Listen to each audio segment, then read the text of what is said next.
They laughed at him in front of everyone. A maintenance worker, mop in hand, grease on his knuckles, standing in a glass boardroom full of suits, trying to warn them that someone was about to steal the most valuable technology their company had ever built. They didn't just ignore him, they humiliated him.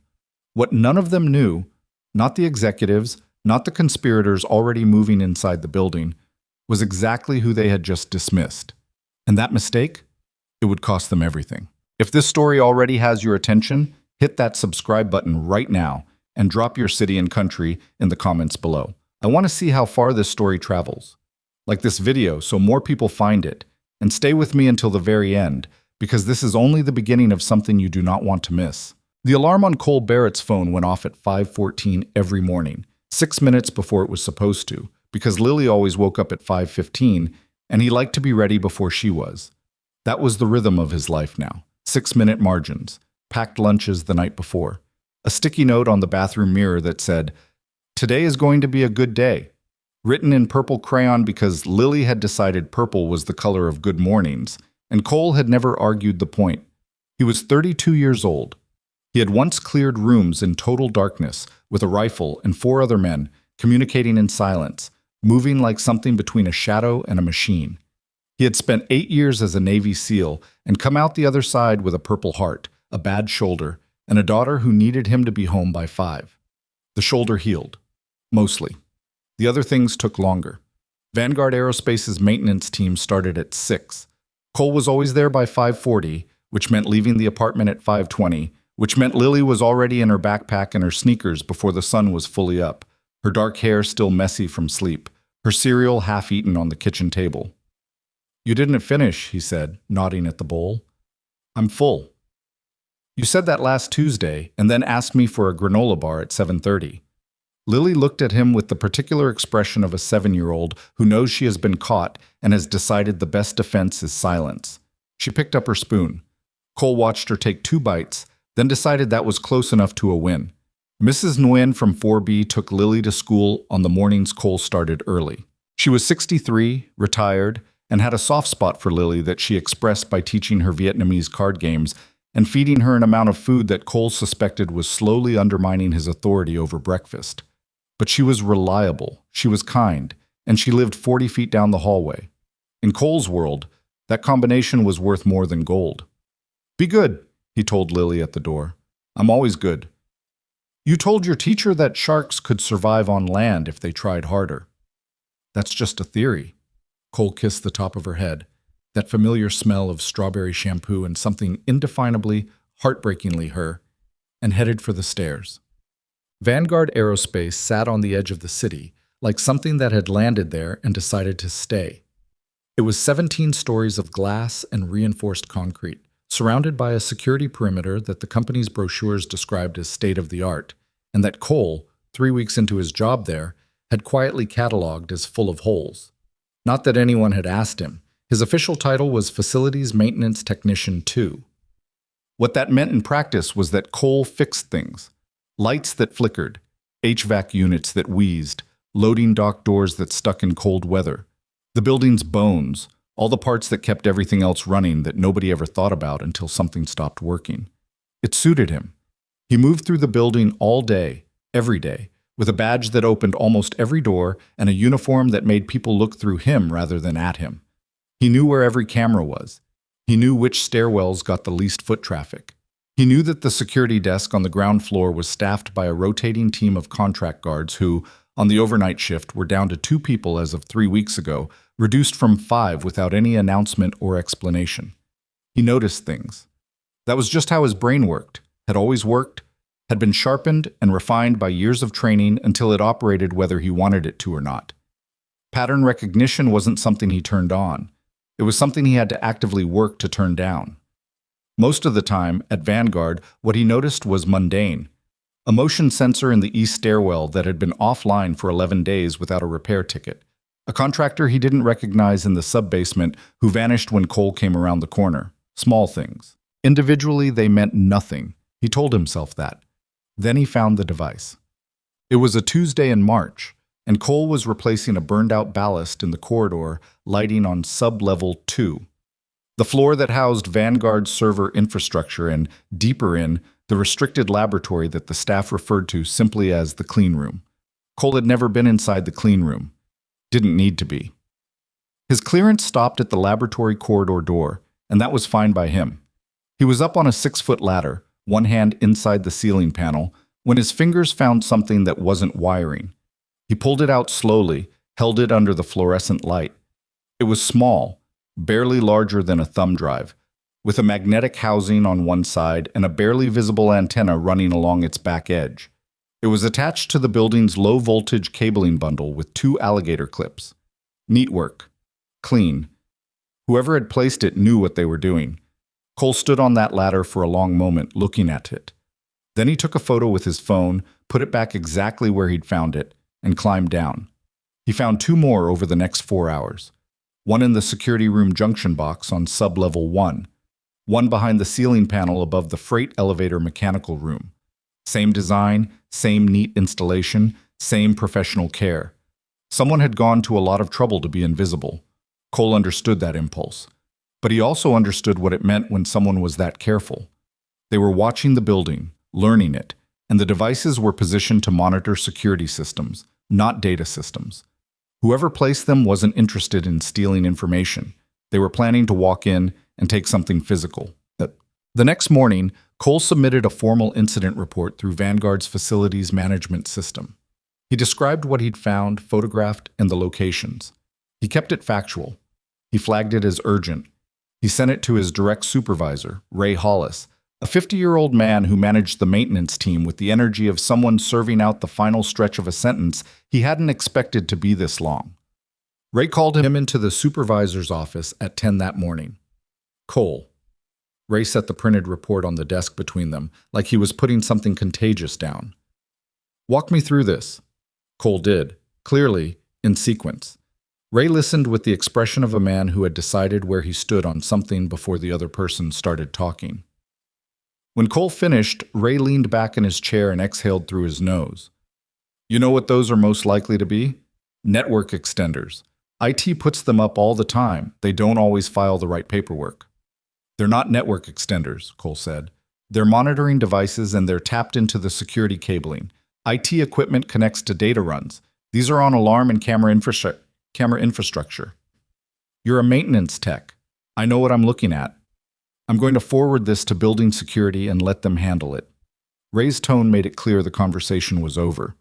In the meantime, let's not go pulling hardware out of the ceiling. If it turns out to be legit equipment, we're the ones who look bad. Cole nodded. He'd expected this. He went back to work. Building security sent him a 1-sentence email that afternoon. Thank you for your report. The matter is under review. He never heard from them again. 11 days passed. Cole checked the devices twice more. They were still there. He added a 3rd photo log, noted that the one above the freight elevator had been repositioned slightly. Someone had come back to adjust it. He added that to his report and resubmitted it with an updated flag. Nothing happened.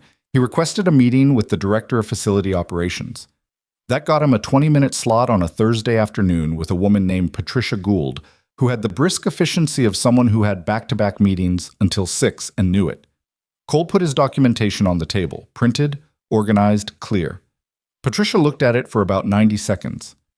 This has already been reviewed by building security. Building security told me it was under review.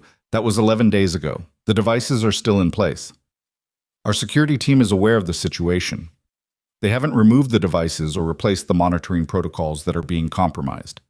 Mr. Barrett, she folded her hands on the table. We have a security infrastructure that's been vetted by multiple. Someone repositioned one of the devices after I reported them, Cole said. That means whoever placed them knows they've been found. That changes the timeline. A pause. Something moved behind her eyes. Not quite concern, but not quite dismissal either.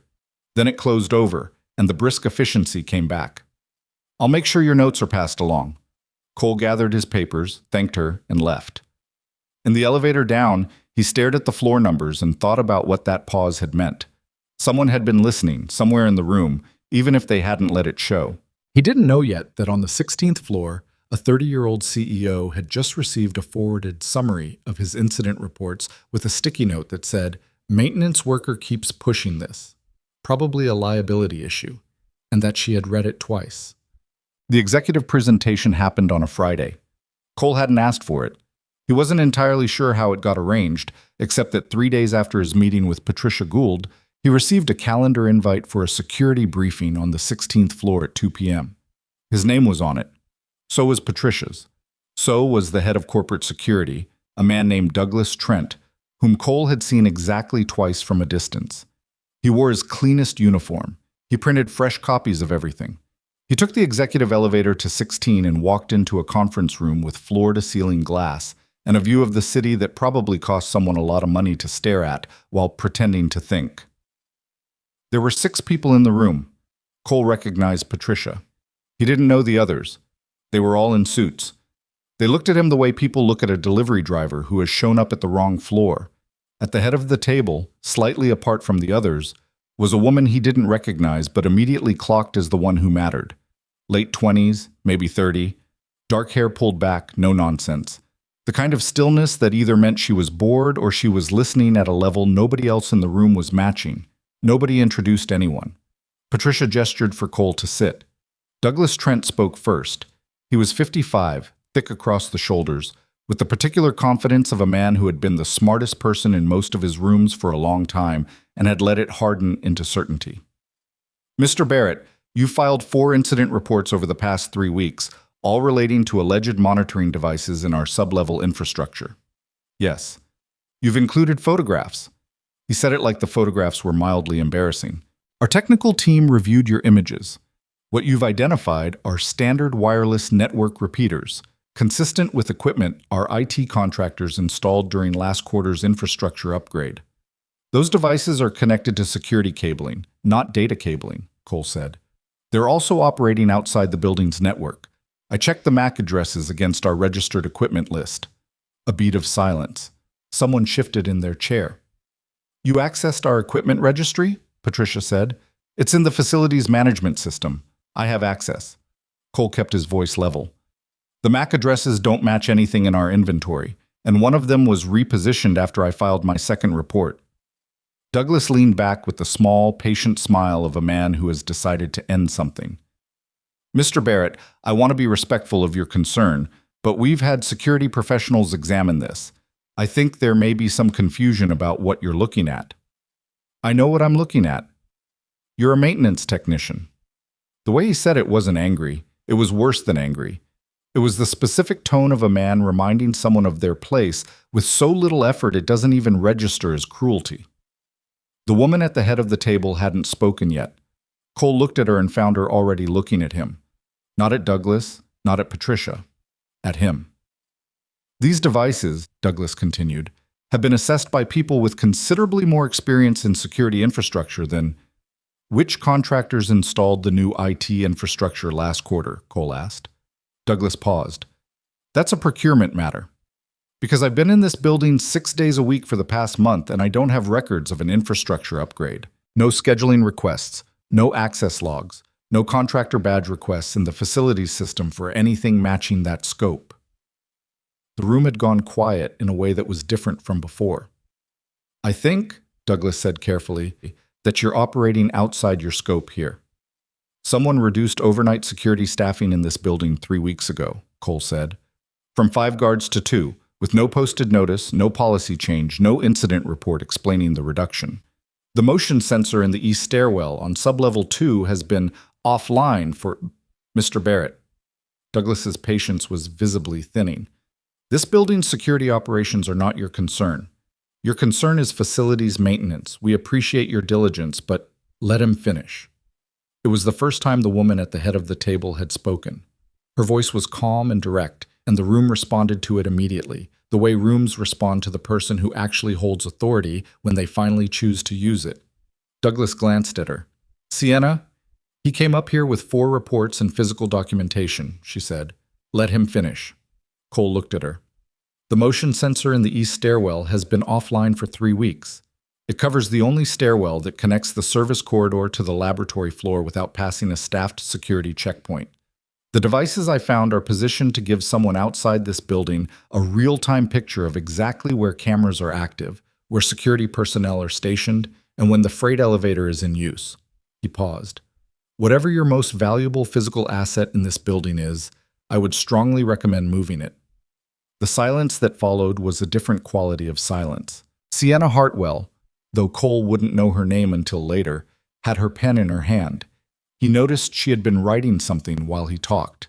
Not doodling, actually writing. Douglas Trent stood up. His chair scraped back and the sound of it was final. I've heard enough. We've been courteous about this, but I'm not going to sit here and let a janitor tell us that our facility is— I'm not a janitor, Cole said.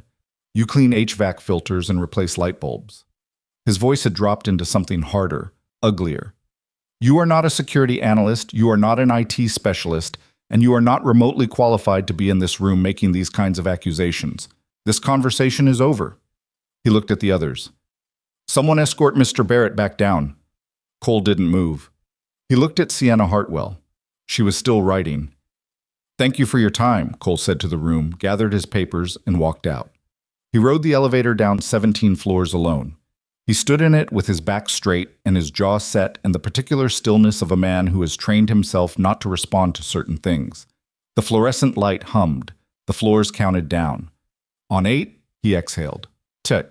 He picked Lily up from the after-school program at 5:15.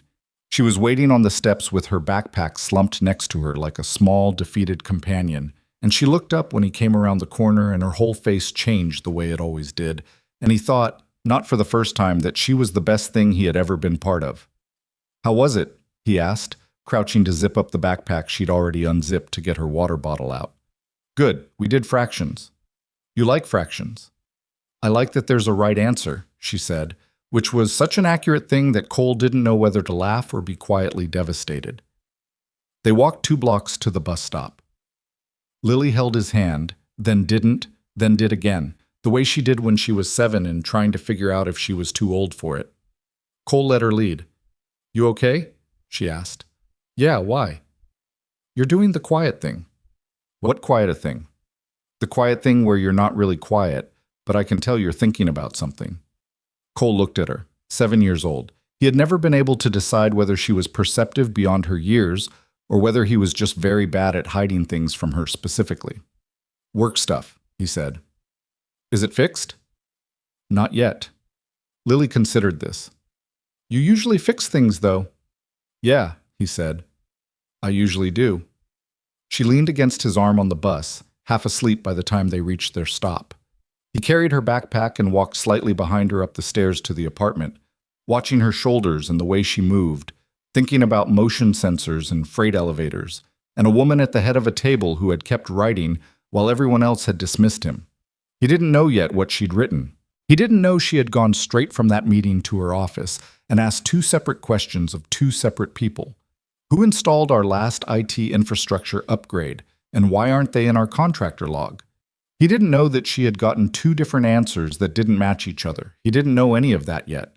What he knew was that the devices were still in the ceiling, the stairwell sensor was still offline, and someone who had placed that kind of equipment with that kind of care was not going to wait forever. He made Lily's dinner. He helped her with her homework, 2 pages of fractions, which she did finish correctly, and a reading assignment about weather patterns that she was significantly less interested in. He read to her for 20 minutes before bed, a chapter from the book about the girl who could communicate with animals that they'd been working through for 2 weeks. He turned off her light at 8:30 and stood in the doorway for a moment in the dark, listening to her breathe. Then he went to the kitchen table with his laptop and his printed documentation and started building a cleaner, more detailed version of everything he'd found. Not because he thought anyone at Vanguard was going to listen, because whoever had placed those devices had been planning this for a while. Long enough to embed themselves in the security infrastructure, long enough to reduce the overnight staffing and let the stairwell sensor go dark and position everything exactly the way they needed it. And Cole had learned, over 8 years of doing very dangerous work in very dark places, that the difference between stopping something and arriving too late was almost always about preparation. He worked until midnight. He labeled everything. He cross-referenced the camera positions against the device locations and mapped the gaps in coverage that the repositioned hardware would create. He built a timeline of the staffing reductions, the sensor outage, the contractor anomalies. He wrote it all up clearly and carefully, the way he'd been trained to write operational reports. Factual, sequenced, no editorializing. Then he saved it in 3 places and went to bed. At 5:14 the next morning, his alarm went off. He was already awake. The email came on a Monday morning, 3 days after the boardroom. Cole was on sub-level 1 replacing a corroded junction box cover when his phone buzzed. He almost didn't check it. He had learned over the past few weeks that checking his phone at Vanguard usually meant finding another automated acknowledgement that went nowhere. But something made him look. The sender was listed only as S. Hartwell. The subject line was blank. The body of the email contained 4 words. "Can we meet privately?" Cole stood in the utility corridor with the screwdriver still in his hand and read it twice. Then he typed back, "When and where?" The reply came in under 2 minutes. "My office. Tonight. 7 p.m. Use the freight elevator and come up to 16 from the service corridor. Don't badge through the main lobby." He thought about that for a moment. The instruction to avoid the main lobby meant she didn't want a record of the visit in the standard access log. Either she was being careful for legitimate reasons, or she was testing something. Either way, she was thinking about the same things he'd been thinking about. He typed, "I'll be there." Then he went back to the junction box and finished the job, because the work still needed doing and his shift didn't end for 4 hours. At 6:50 that evening, Cole was back in the building. He'd gone home, showered, changed into the cleanest clothes he owned that weren't his uniform, dark jeans, a gray Henley, and dropped Lily at Mrs. Nguyen's with an explanation that he had a work thing that might run late. Mrs. Nguyen had looked at him over the tops of her reading glasses with the expression of a woman who understood more than she was asked, and had the courtesy not to say so. The freight elevator on sub-level 1 smelled like machine oil and the particular staleness of air that doesn't move much. Cole rode it to 16 and stepped out into the service corridor, which at 7 in the evening was empty and lit by fluorescents that buzzed at a frequency just below noticeable. He knocked on the door marked Executive Suite, Service Access. It opened immediately, like she'd been standing on the other side of it. Sienna Hartwell looked different outside the conference room. Not smaller, she had the same quality of compressed attention, but less armored. She was still in work clothes, a dark blazer over a simple blouse, but she'd pulled her hair down and there were the unmistakable signs of a long day on her. A crease on her sleeve where she'd had her arm on the desk, the slight distraction behind the eyes of someone who has been running problems in the background all afternoon. "Thank you for coming," she said. "Thank you for asking." He stepped inside. Her office was large, but not ostentatious. One wall was entirely glass, the same city view from the conference room, now lit up against the dark. Her desk had 2 monitors, both still active, and a whiteboard on the side wall that had been partially erased, the ghost of diagrams still visible in the smearing. She didn't go behind the desk. She gestured to a small sitting area near the window, 2 chairs and a low table, and sat down in one of them. Cole sat in the other. "Douglas Trent told me this morning that he's recommending a formal warning be placed in your personnel file," she said, "for conduct unbecoming during a senior executive briefing." Cole nodded slowly. "Okay." He used the word insubordinate. "He told me I was a janitor in front of 6 people." "I know." She held his eyes. "I want you to know that I'm not here to apologize for him, because I can't apologize for another person's behavior. But I'm sorry that happened." "With respect," Cole said, "an apology wasn't why I wanted to be heard." "I know that too." She leaned forward slightly. "I asked 2 questions after that meeting. Who installed our last IT infrastructure upgrade, and why aren't they in our contractor log?" She paused. "I got 2 different answers from 2 different people. One of them was lying." Cole said nothing. He waited. "The contractor name I got from Douglas," she continued, "doesn't match any vendor in our approved procurement system. When I pushed on that, I got told it was a specialized subcontract arranged through a third party, and the paperwork was pending." Her jaw tightened slightly. "In 12 years of running operations, I have never once had paperwork described to me as pending for a vendor that has already completed work inside a secure facility." "Who did you get the other answer from?" "Marcus Webb, our CFO. He said he had no record of any infrastructure upgrade being budgeted or authorized in the last 18 months. She said it flatly, like she was still working through what it meant, which means either Douglas arranged something outside normal procurement channels without financial authorization, or the infrastructure upgrade he described to you never happened. Cole let that sit for a moment. The devices I found are real, he said. They're not IT equipment. I believe you. He hadn't expected her to say it that cleanly. Most people, even when they were starting to come around, hedged. She didn't. Tell me everything, she said. Not the report version. The version where you tell me what you actually think is happening. Cole looked at her for a moment. The city glittered behind her through the glass. He thought about Lily asleep at Mrs. Nguyen's by now, probably, or close to it. And then he set that aside, the way he'd always set things aside when there was work in front of him. Someone is planning to steal something from this building, he said. Not data. Something physical. The devices I found are positioned to monitor camera coverage and security patrol patterns. They're not gathering intelligence, they're building an operational picture. Someone needs to know, in real time, exactly where every working camera is and exactly where every guard is before they move. Sienna was still. The prototype. What prototype? She exhaled through her nose. Vanguard's experimental propulsion drive. We've been developing it for 4 years. There's one physical unit in the clean room on sub-level 2. It's worth... She stopped. It's not worth a number. The number is too large to be meaningful. What it's worth is years. It would set back our program by 3 to 5 years if it walked out of this building, and whoever had it could either replicate the technology or sell it to someone who would. Who knows it's there? Every senior executive, the lab team, our board. She paused. And apparently whoever put those devices in your ceiling. Cole nodded. He'd already drawn that conclusion, but hearing her say it out loud shifted the weight of it. The reduction in overnight security staffing. Was that authorized? I don't know. I found out about it from you. Her voice was tight. I asked Patricia Gould today. She said it was a cost reduction measure approved by Douglas. Did you approve it? No? Does Douglas have the authority to reduce security staffing without your sign-off?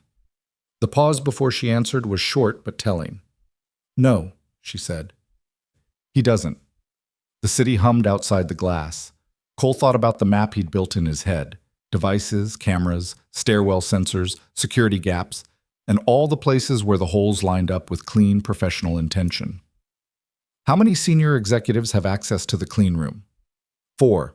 Myself, Douglas, Patricia Gould, and our head of research, a man named Victor Ashby. And outside the company? Who knows about the prototype? Government contractors we work with, DoD liaisons, a handful of outside investors under NDA. She rubbed the side of her temple with 2 fingers. This is what keeps landing on me. The devices were placed by someone who knows this building's infrastructure well enough to tap into security cabling without triggering alerts. That's not a random theft crew. That's someone with inside knowledge.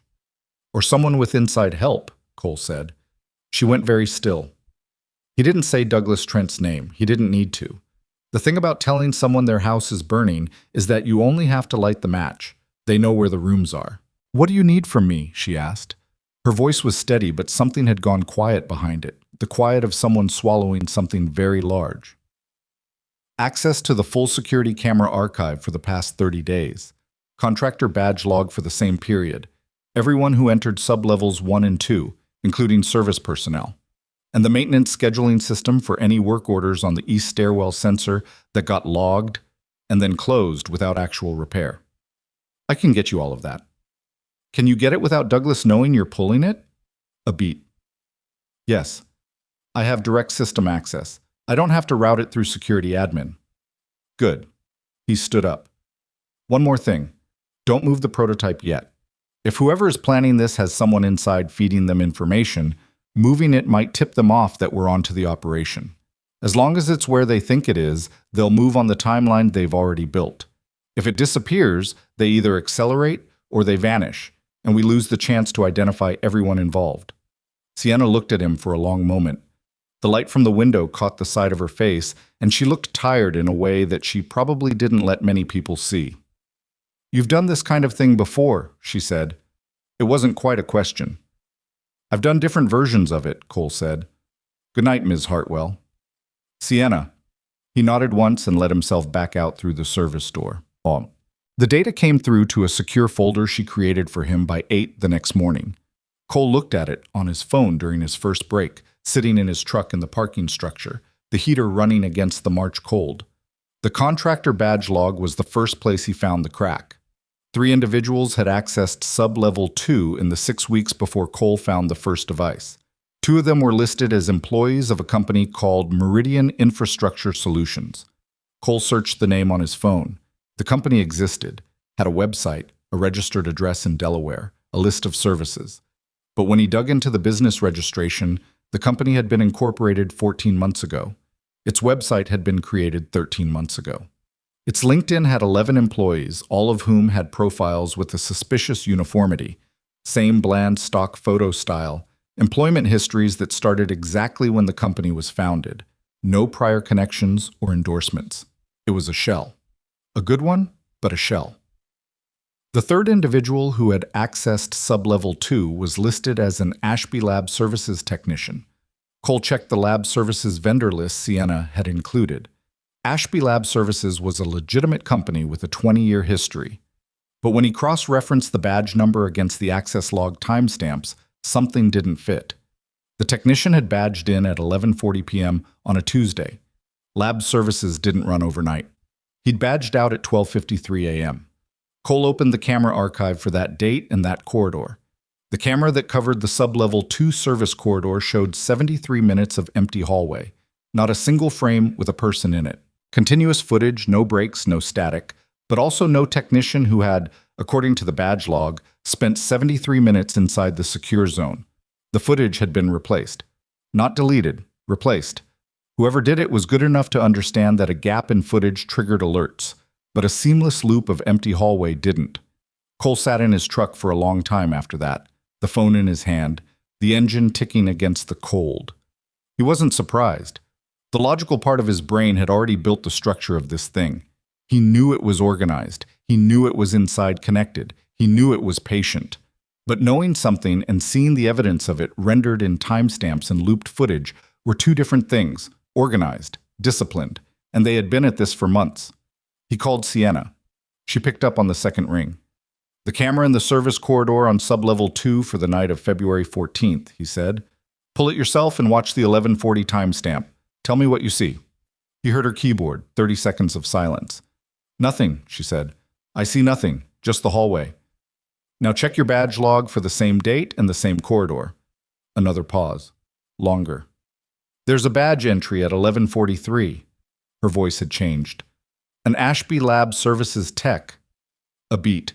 "Cole, the camera shows no one in that corridor for that entire hour." "The footage is looped," he said. "Someone replaced it with a clean recording of an empty hallway. They've had access to the camera management system long enough to edit archived footage without triggering the archive integrity alerts." She didn't say anything for a moment. When she spoke, her voice was controlled in the way voices get when the person behind them is working hard to keep them that way. "That requires administrator access to our security management platform." "Yes. There are 6 people with that level of access in this company. Myself, Douglas, our IT director, our head of security, Patricia, and—" She stopped. Cole waited. "Victor Ashby," she said quietly. "Victor Ashby, head of research, once of 4 people with clean room access, a man whose last name appeared, improbably, on the badge of the fake technician who had walked onto sub-level 2 on a Tuesday night and become invisible." Cole didn't say anything. Sometimes the most important thing you could do for someone was let them reach the conclusion at their own speed, because hearing it out loud in your own voice was different from hearing it from someone else, and she was going to need to be very clear with herself about what she now believed. "Okay," Sienna said finally. "Okay." She said it like she was closing a door. "What do we do with this?" "We need to contact federal authorities, not local law enforcement. This is corporate espionage at a minimum, potentially involving theft of technology with defense applications. That's FBI jurisdiction, maybe more depending on the DoD connection. If I contact the FBI, Douglas and Victor will know something is happening. Not if you do it through channels they're not monitoring. Do you have a direct contact at the DoD? Someone outside the normal liaison chain?" She thought for a moment. "Yes. A contract officer named Reeves, who I've worked with directly. I have her personal cell." "Call her. Not from your office phone and not from your company cell. Use your personal phone. Explain what you have. The shell company, the looped footage, the badge anomalies, the devices. Give her the documentation. Let federal resources take it from there. And in the meantime? In the meantime, we watch. He glanced at the clock on his dash. I need to get back inside. Can you pull me the work order history on the east stairwell motion sensor? I want to see who logged the repair request that was never completed. I'll have it in an hour. She paused. Cole. Yeah. Why are you still doing this? After the boardroom? After the warning in your personnel file? You could have walked away, filed a complaint with HR and let it become someone else's problem. He thought about Lily asking him, is it fixed? On the bus. He thought about 73 minutes of fake empty hallway. He thought about a building with 2 overnight guards covering 17 floors. Because it's not fixed yet, he said. The work order history on the stairwell sensor told him the last piece he'd been missing. A repair ticket had been logged 6 weeks ago, assigned to an external electrical contractor, a company called Faro Building Systems, with a completion date listed as the same day it was assigned. But the sensor was still offline. Cole had checked it himself 3 times. He looked up Faro Building Systems, incorporated 16 months ago, Delaware registration. Website created 14 months ago. Same playbook as Meridian Infrastructure Solutions. Same architecture, different name. He sat with that for a long time. Then he mapped it all together. Meridian had placed the monitoring devices. Faro had gotten the stairwell sensor taken offline under cover of a fake repair. The loop footage gave them a proof of concept on the camera management system, and someone with administrator access, Ashby or Trent or both, had been clearing the path for months, reducing staffing, killing sensors, testing camera edits. They were thorough. They were patient. And they had built this operation from the inside out, brick by brick, in plain sight. That evening, Sienna texted him. Reeves confirmed FBI field office contact. Briefing is tomorrow. She says don't move anything yet. They need 48 hours to set up. Cole texted back. Understood. What does Reeves think about timing on the theft attempt? 3 minutes passed. She thinks end of week. Based on the infrastructure prep, they're close. Cole looked at that message for a moment. End of week. That was 4 days. He thought about the way the device above the freight elevator had been repositioned. Someone already knew the first layer had been found, which meant they might be adjusting their timeline.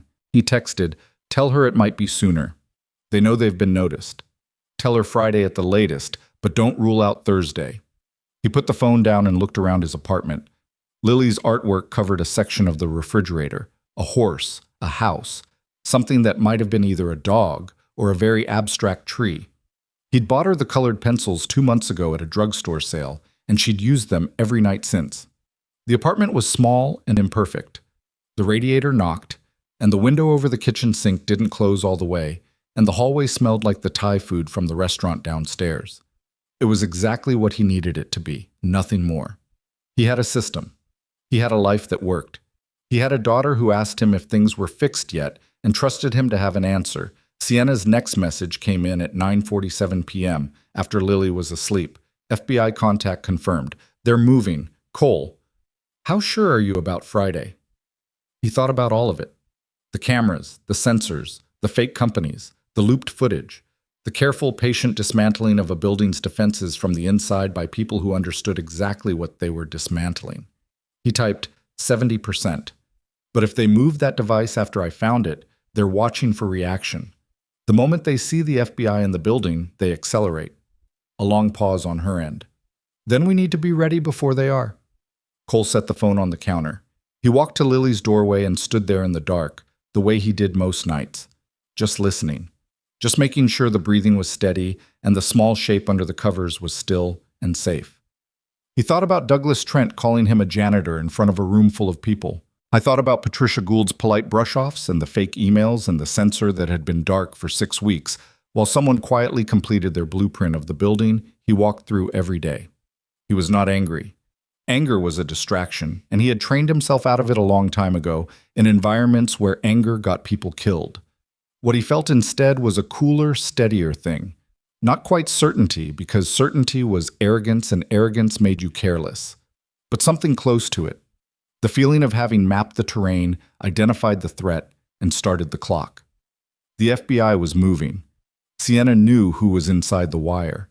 The federal machinery was beginning to grind toward this building, and the people in it who had been building their little conspiracy for 16 months, steady and patient and certain they were invisible.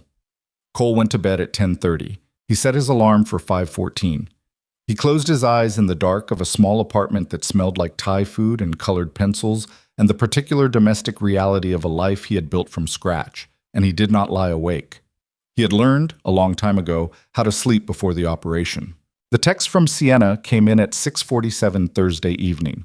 Cole was standing at the stove, stirring a pot of pasta, Lily at the kitchen table behind him working through a worksheet on animal habitats, with the intense focus she applied to things she actually cared about. The phone buzzed against the counter and he glanced at it without picking it up, the way he'd been doing all day. Checking, setting it back down, checking again. This time he read it and the pasta stopped mattering. FBI delayed. Regional Field Office has a situation in Pittsburgh. Agent Reeves says earliest deployment is tomorrow morning, 0600. Cole, the motion sensor in the east stairwell just came back online. Someone reactivated it remotely. He read it twice. Then he set the spoon down and picked up the phone. Why would they reactivate the sensor? He typed. Her reply came fast. Reeves thinks they're resetting the security picture, making it look normal before they move. Cole, she thinks they're going tonight. He stood at the stove with the phone in his hand and the pasta boiling behind him and thought about it for exactly the length of time it took to know he was right about what it meant. If the sensor was back online, whoever was running this operation had decided the preparation window was closed. You don't restore a security feature you deliberately killed unless you're done needing it dark, which meant they had everything they needed, which meant they were done waiting. How many employees still in the building? He typed. A longer pause this time. I'm checking with security. Hold on. He turned the burner down. Lily had looked up from her worksheet. Dad? Yeah, Bug. The pasta's boiling over. He turned it down further and wiped the counter. His phone buzzed. Security desk says approximately 40 employees still logged in the building. Late workers, lab team, 2 people in the server room. Cole, the FBI won't be here until morning. Reeves is trying to reroute, but she says minimum 90 minutes, even if she starts now. 90 minutes. Cole thought about the building. 17 floors, 2 overnight guards, 40 employees scattered across it like loose change, and somewhere on sublevel 2, a propulsion prototype that a very organized, very patient group of people had spent 16 months building a tunnel toward. He typed, "Are you in the building?" Yes. 16th floor. I stayed late when Reeves told me about Pittsburgh. Go to your office and lock the door.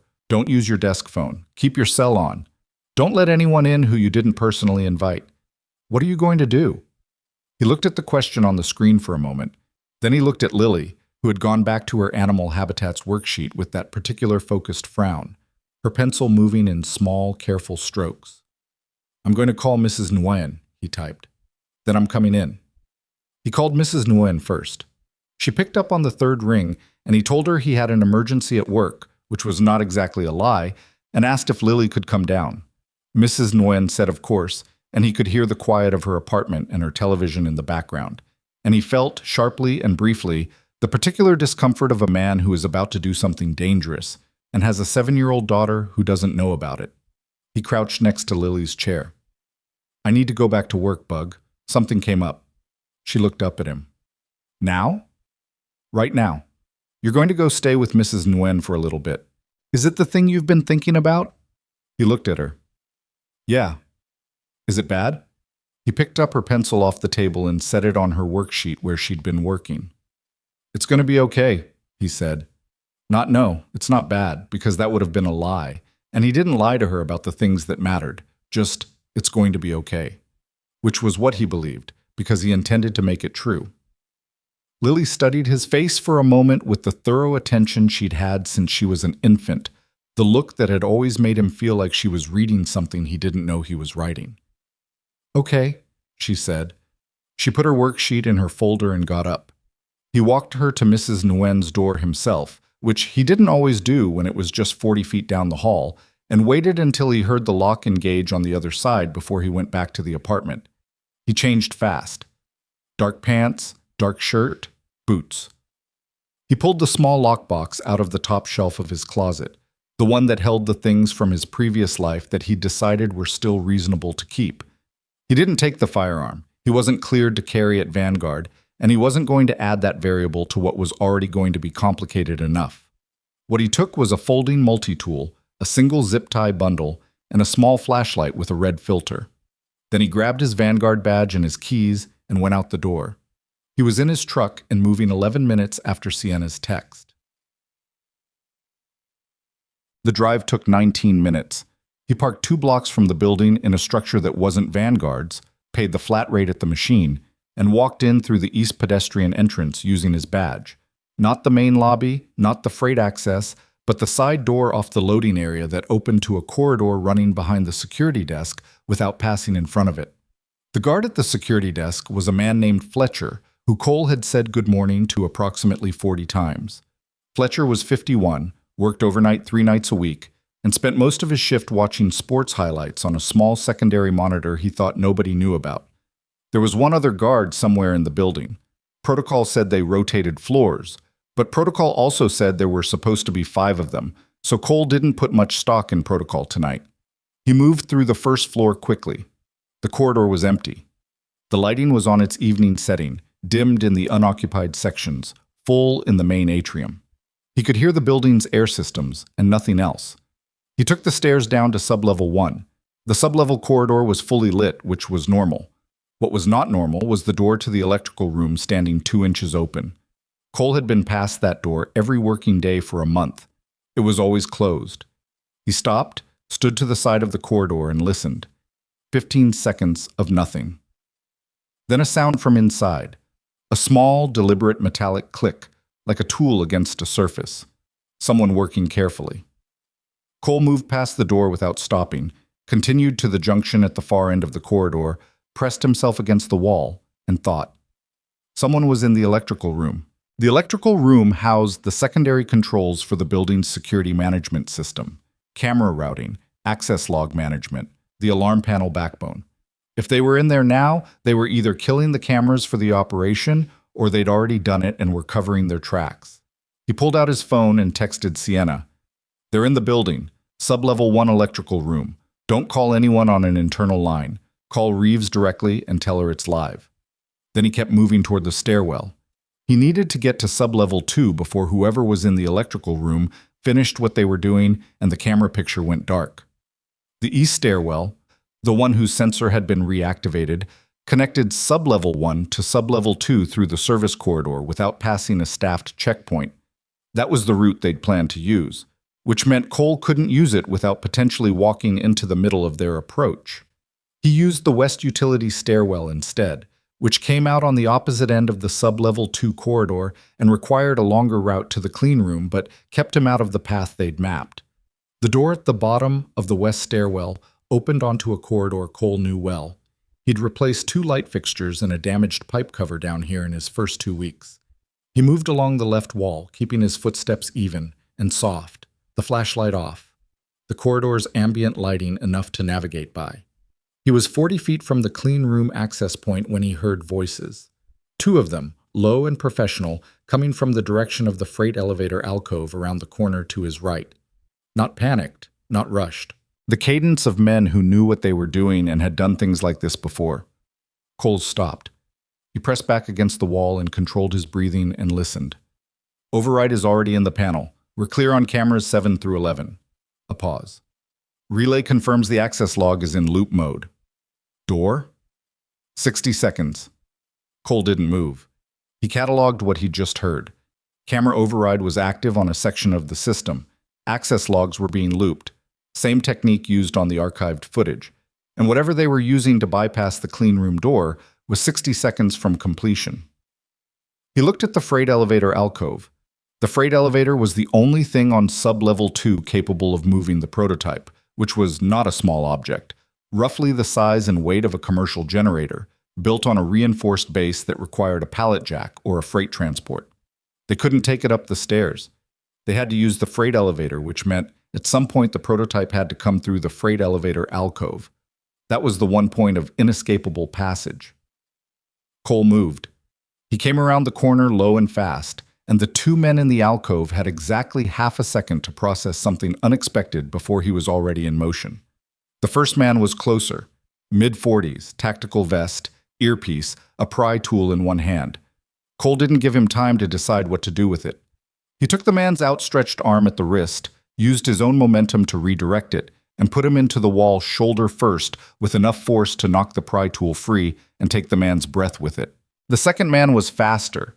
He got a hand up and managed to push Cole back 2 steps before Cole caught the extended arm, stepped inside it, and drove an elbow into the man's sternum. Not elegant, not clean. Cole felt the impact travel up into his bad shoulder, and the shoulder reminded him sharply that it hadn't fully forgiven him for the rotator cuff surgery 3 years ago. The first man was trying to get up. Cole kicked his feet out from under him, not hard enough to do serious damage, but hard enough to buy 10 seconds, and zip-tied the second man's wrist to the freight elevator's exterior door handle while the man was still getting his breath back. Then he turned back to the first man, who had made it to one knee and had his hand reaching for something at his belt. "Don't," Cole said. The man looked at him. He was professional enough to assess the situation in about 1 second and make the right call. His hand came away from his belt and went flat on the floor. Cole zip-tied his wrist to the base of the wall-mounted fire extinguisher bracket. His shoulder was complaining seriously now. He rolled it once, felt the familiar grinding ache, and ignored it the same way he'd been ignoring it for 3 years.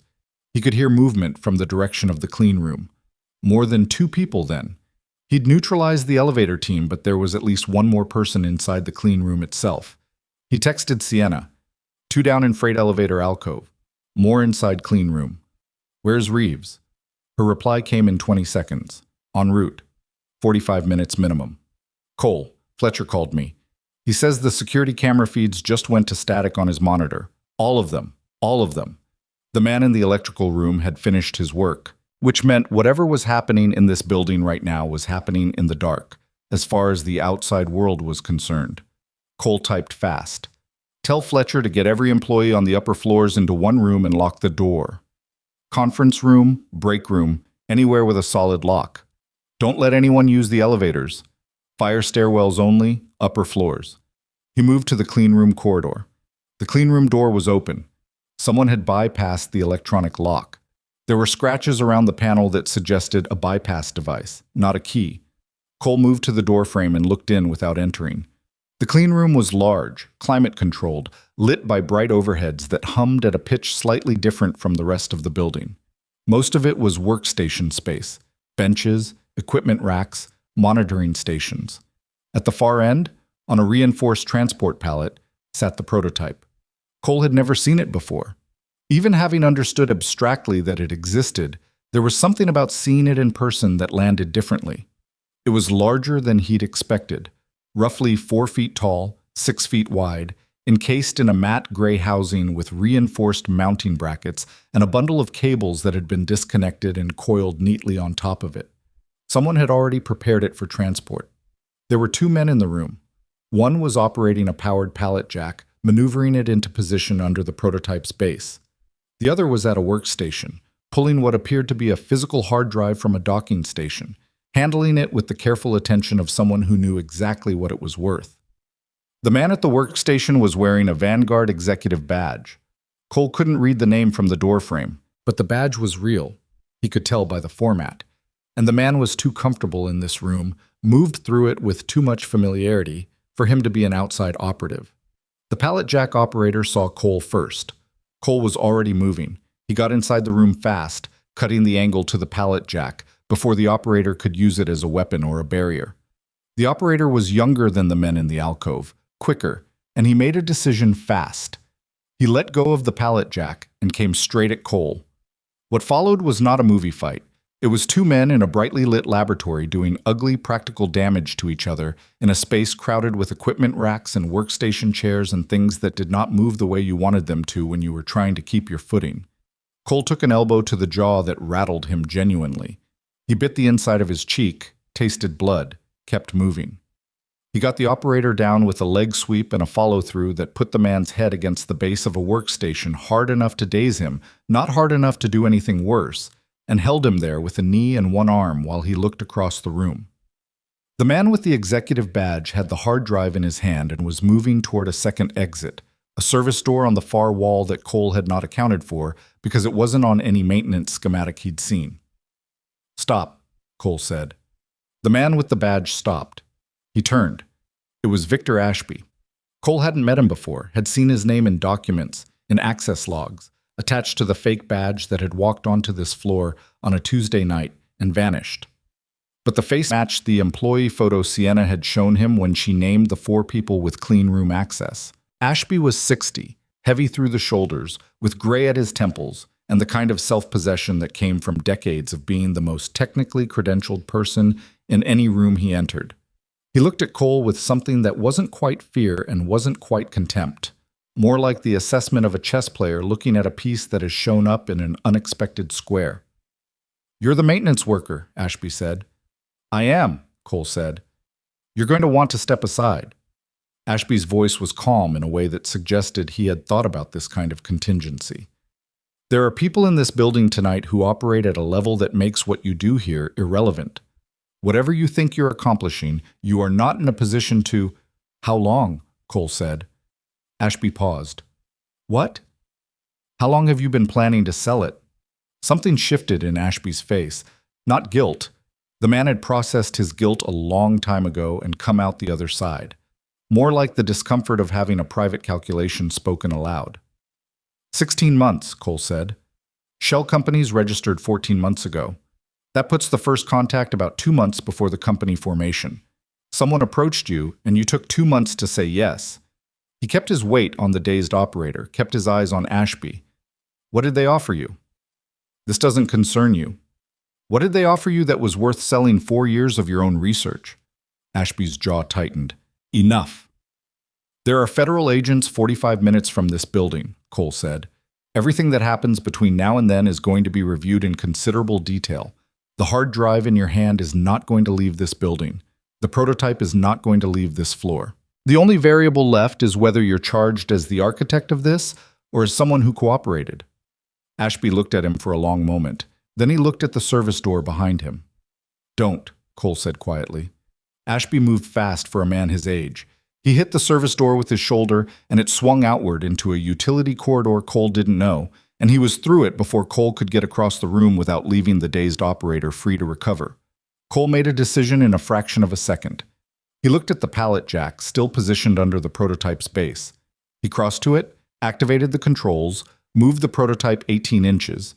Just enough to shift the pallet off-center so the unit couldn't be moved without repositioning. Then he hit the freight elevator call button on the wall panel, and when the elevator doors opened, he rolled the pallet jack, without the prototype, into the elevator, jammed the multi-tool into the door track, and hit the hold button. The doors stuttered against the multi-tool, locked in an open position that would require manual override to clear. The prototype wasn't going anywhere via freight elevator tonight. He went after Ashby. The utility corridor behind the service door was narrow and unlit. Cole switched to the red flashlight, kept it low. The corridor ran maybe 60 feet before branching, left toward what he estimated was the mechanical room, right toward the secondary stairwell that came up at the back of the building. He went right. The stairwell door at the end of the right branch was still moving when Cole reached it. He could feel the air displacement even before he touched it. He went up.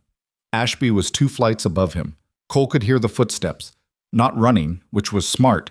Running on metal stairs made too much noise and cost too much breath.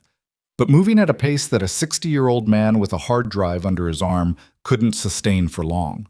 Cole moved faster than Ashby and quieter than he had any right to be in work boots. And on the 4th floor landing, he rounded a corner and almost ran straight into Ashby coming back down. Ashby had tried the 4th floor exit and found it locked. They stood 2 feet apart in the stairwell, both breathing, the fluorescent emergency strip on the wall casting everything in a flat, unflattering light. Ashby had the hard drive pressed against his chest. Cole had blood from the bitten cheek on his lower lip and an ache in his shoulder that had graduated from complaint to demand. The executive floors require a separate badge level, Cole said. You're on a clean room access card right now. It won't open anything above sub-level 3. Ashby stared at him. Give me the drive, Cole said. You cannot stop all of this by yourself. I already have. The prototype is locked on sublevel 2. Your two men at the freight elevator alcove are zip-tied to the wall. The man who is operating the pallet jack is sitting on the floor of the clean room with a headache, and whoever was in the electrical room on sublevel 1 is either still there or has already left, in which case he's the only person who got out of this building tonight without being caught. Cole extended his hand. Give me the drive. Ashby's face did something complicated, the chess player looking at the board and running the count of what was left. Cole watched him do it and watched the moment he arrived at the end of it. The drive landed in Cole's outstretched hand. Ashby sat down on the stairs. Not dramatically, just sat, the way a man sits when his legs have decided they've done enough. He put his elbows on his knees and stared at the middle distance. 40 years, Ashby said, not to Cole specifically. 40 years of work. You know what they offered me? They offered me $20 million and the chance to see what my research could actually become, instead of watching it get buried in a defense contract that nobody would ever declassify. He said it without bitterness. Just tired. The exhaustion of a man who has been living inside a decision for 16 months and has now arrived at its final address. Cole didn't say anything. He sat down on the step above Ashby and kept the drive in his hand and waited. He texted Sienna from the stairwell. Ashby is with me. 4th floor stairwell, east side. Drive is secured. Prototype is locked on sublevel 2. Freight elevator is disabled. Tell Reeves we need agents on sublevel 2, clean room, and the freight elevator alcove first. Sienna replied in under a minute. Reeves says 20 minutes out. Cole, are you okay? He looked at his hand. The knuckles were scraped from somewhere in the clean room sequence that he hadn't fully registered at the time. His shoulder was running a steady low-level protest that he was going to have to deal with tomorrow. His jaw ached where the elbow had connected. Fine, he typed. A pause. You're not fine, she typed back. But okay. He almost smiled. He sat in the stairwell with Victor Ashby and the hard drive and the sound of the building around them. The hum of systems, the distant mechanical rhythm of the HVAC, and waited for the sound of federal agents coming through the door. Ashby didn't try anything else. He just sat. Cole didn't try to have a conversation with him. Some silences were the right size for what they contained, and this one was. At some point, he didn't check the time. Ashby looked up at him. How did you find the devices? He asked. I checked that installation myself. It was clean. I was replacing a ballast in the ceiling fixture 2 feet away from the first one, Cole said. My hand found it before my eyes did. Ashby looked at him for a moment. A ballast, he said quietly. 16 months of planning. Yeah. Another silence. Who are you? Ashby asked. Not rhetorically, actually asking. Cole thought about Lily's animal habitats worksheet on the kitchen table, half finished, a purple pencil drawing of what he hoped was a dolphin in the margin. He thought about the alarm at 5:14 and the granola bar at 7:30, and Mrs. Nguyen's locked door, and the particular smell of strawberry shampoo. I work maintenance, Cole said. Ashby looked at him with the expression of a man who knows he's being told part of the truth and understands he hasn't earned the rest of it. They heard the federal agents before they saw them. The coordinated sound of multiple people moving through a building with purpose, radios low, boots measured.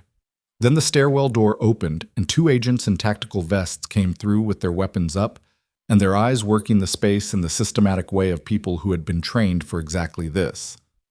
Cole stood up slowly, hands visible, drive held out to the side. Cole Barrett, I'm the one who called this in through Agent Reeves. The man sitting down is Victor Ashby. He's cooperating. He nodded toward the drive in his hand. This is the encrypted research drive they were trying to remove. Chain of custody starts now. The lead agent looked at him for a moment, taking in the scrapes, the split lip, the maintenance badge still clipped to his shirt. You the one who secured the elevator? The agent asked. Yes. And the men in the alcove? Yes. The agent glanced at his partner, then back at Cole. Something moved in his expression. Not quite disbelief, but its close cousin. Okay, the agent said. Stay right here. We're going to need to talk to you. Cole said nothing. He stood against the stairwell wall with his hands still visible, listening to the building fill up with the sound of people who had arrived, as they always did, after the hardest part was already done. His shoulder hurt, his jaw hurt, His knuckles were going to be stiff in the morning. I was going to have to explain all of this in considerable detail to people who were going to have a great many questions about a maintenance worker who had, over the course of approximately 40 minutes, dismantled an organized corporate espionage operation from the inside out. He thought about Lily. He thought about the fact that she was asleep 40 feet down the hall from Mrs. Nguyen's television in a small apartment that smelled like the restaurant downstairs, and that she would wake up tomorrow and ask him how his work thing went, and that he would tell her it was fine, and she would look at him with that reading something he didn't know, he was writing look, and she would decide whether to believe him. He thought that she probably would believe him. He thought that was, all things considered, the thing he was most grateful for tonight. The stairwell door opened again, and more agents came through, and the hallway beyond it filled with the organized noise of an operation being wound down by the people whose job it officially was. And Cole stood against the wall and waited, and breathed, and let it all close over him the way water closes over something dropped from a very great height, completely, and without a trace of the impact. They kept him in the building until 2:17 in the morning. The debrief happened in the first-floor conference room, not the glass executive suite on 16, but the plain one off the main lobby, the one with folding chairs and a whiteboard that still had last week's project timeline on it. 3 agents took turns asking him questions. Agent Reeves herself arrived at 11:40, a compact woman in her mid-50s with short gray hair and the patient, unhurried manner of someone who had conducted a lot of these conversations and had learned that rushing them cost more time than it saved. Cole answered everything. He walked them through the devices, the contractor logs, the looped footage, the timeline he'd built. He told them about the boardroom, about Patricia Gould, about the meeting with Sienna on the 16th floor. He handed over his phone so they could copy the photos he'd taken over the past several weeks. Every image he'd documented since the first device came off the cable bundle into his hand. Reeves listened without expression for most of it. When he finished the sequence of events from that evening, the electrical room, the alcove, the clean room, the stairwell, she set her pen down and looked at him. "You did all of this alone," she said. "There wasn't anyone else in position." "There were 40 employees in the building." "Yes. I needed them to stay out of it." He paused. "Fletcher got them consolidated on the upper floors?" "All accounted for. No injuries, no civilian contact with the operation team." Reeves looked at him steadily. "Mr. Barrett, I have to ask you directly, what is your background? Because what you're describing is not a maintenance worker improvising. The tactical decisions you made tonight, the restraint protocols, the sequencing, that's trained behavior." Cole looked at the whiteboard with its project timeline. Someone had written Q2 deliverables in blue marker at the top and drawn a grid beneath it that nobody had fully filled in. "I was in the military," he said. "What branch?" "Navy." Reeves waited. "SEAL teams," he said. 8 years. I separated 4 years ago." The agent sitting to Reeves's left, young, maybe 28, with the alert stillness of someone still trying to figure out how to make the job look effortless, wrote something in his notebook. Reeves didn't write anything. She just nodded once, slowly, the way someone nods when the last piece of something drops into the place it was always supposed to occupy. "Thank you," she said, "for tonight. Did you get the man from the electrical room?" "We did. He was in the parking structure 2 blocks north, waiting for a vehicle." She paused. "We have 5 individuals in custody. Ashby is cooperating. The men from the alcove and the clean room are lawyering up, which is their right." She glanced at her notes. Douglas Trent was apprehended at his home at 11:50. He wasn't in the building, but the financial trail out of the shell companies leads directly to an account he controls. Cole said nothing for a moment. The specific inflection of Douglas Trent's voice when he said, "You're a maintenance technician." The small, patient smile of a man who had decided the conversation was over. "And Patricia Gould?" he asked. Reeves's expression shifted in a way that was almost imperceptible. "Ms. Gould is not currently a target of the investigation. We have no evidence placing her inside the conspiracy. She may have been used as a conduit without full knowledge of what she was facilitating." A pause. "That determination is ongoing." Cole nodded. He hadn't been sure about Patricia. She had the manner of a person who did what she was asked without asking enough questions, which could be complicity or it could be institutional blindness. He wasn't a prosecutor. He'd let them sort it. He signed 2 sets of documents. gave a recorded statement, and was told he would be contacted for follow-up. Reeves shook his hand at the lobby door. Her grip was firm and brief. "Get some rest," she said. "Yes, ma'am." He drove home. He showered. He stood in the bathroom looking at his reflection for a moment. The scrapes, the jaw that would be bruised by morning, the knuckles that had already stiffened the way he'd known they would. He took 4 ibuprofen, which was 2 more than the bottle suggested and 2 fewer than he actually wanted, and went to bed at 3:15. He was awake at 5:14. He let Lily sleep in. She didn't have school. It was a teacher development day, something she'd told him about, with the particular reverence children reserve for unexpected freedoms. He lay in bed until 5:40, which was the longest he'd stayed horizontal since he couldn't remember when, and then got up and made coffee and sat at the kitchen table with it, while the apartment came to light around him and the restaurant below started its morning prep, and the city outside the window did the slow business of beginning again. He texted Mrs. Nguyen at 6. "Thank you for last night. Everything is okay." She replied with a single emoji, a small red heart, which was more expressive than anything she ever said out loud, and which somehow meant more to him than most things people said with their actual voices. Lily appeared at 7:10, still in her pajamas, her hair a catastrophe, blinking at him from the kitchen doorway. "You're here," she said. "I'm here." She looked at his jaw. He hadn't thought about whether it was visibly bruised yet. From the way her eyes moved across his face, he gathered that it probably was. "You got hurt," she said. "A little bit." "How little?" "The kind of little that 4 ibuprofen fixes." He pushed back from the table. "What do you want for breakfast?" She kept looking at him. "Is the thing fixed?" He thought about a stairwell, a man sitting on steps, a hard drive in his outstretched hand. He thought about an encrypted drive now in federal custody and a prototype still on its pallet on sub-level 2 and 5 people in federal processing, and a building that, for the first time in 16 months, was exactly as secure as it was supposed to be. "Yeah," he said.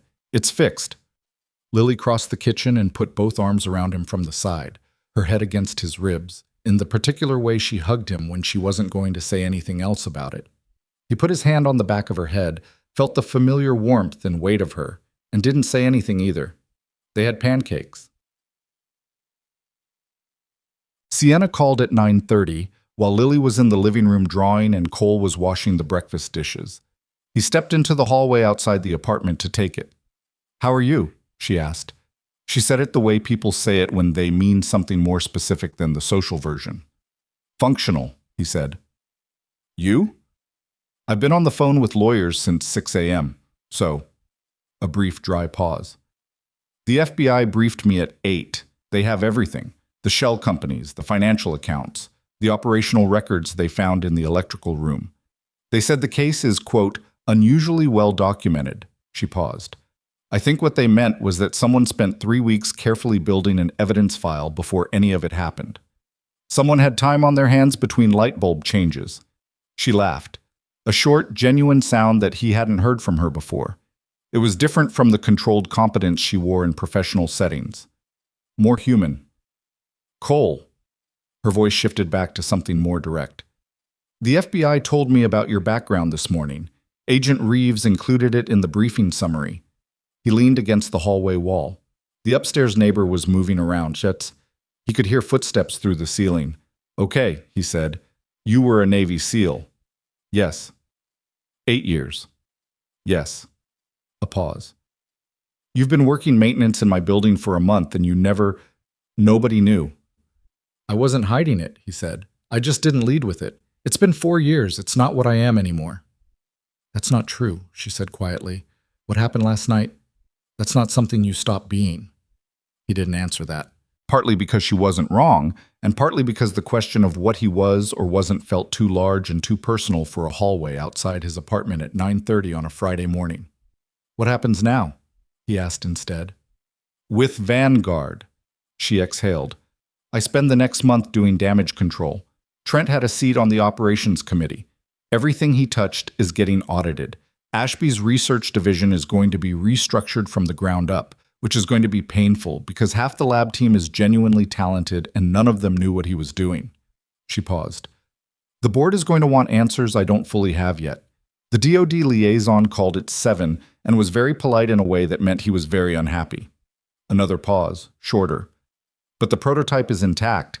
The drive is in federal custody. Nobody died. Her voice did something careful at the end of that sentence. That last part is largely because of you. Fletcher got the employees consolidated, Cole said. That was important. Cole? Yes. Don't do that. He was quiet. I need to ask you something, she said, and I want you to take it seriously, not deflect it. Okay? Come in today. Not as a maintenance tech. Just come in. There are things I need to say to you that I'm not going to say over the phone, and I think you deserve to hear them in person. A pause. Bring your daughter if you need to. I'll have someone from my office sit with her. He thought about Lily in the living room with her colored pencils. He thought about the day stretching out ahead of them. No school, no particular plan, just the comfortable, unstructured freedom of a Friday that had been cleared by circumstance. Give me an hour, he said. He told Lily they were going to his workplace. She received this information with the equanimity of a child accustomed to her father's unconventional schedule, asked if there was going to be food, and accepted the promise of lunch afterward as sufficient motivation to put on her shoes without being asked twice. They drove in. He parked in the main structure this time. The building looked different in the morning light than it had at 7 the previous evening. Or maybe Cole was just looking at it differently. There were 2 FBI vehicles still in the lot, marked Federal, parked near the loading entrance. A Vanguard security contractor he didn't recognize was at the front desk in place of Fletcher, which he noted.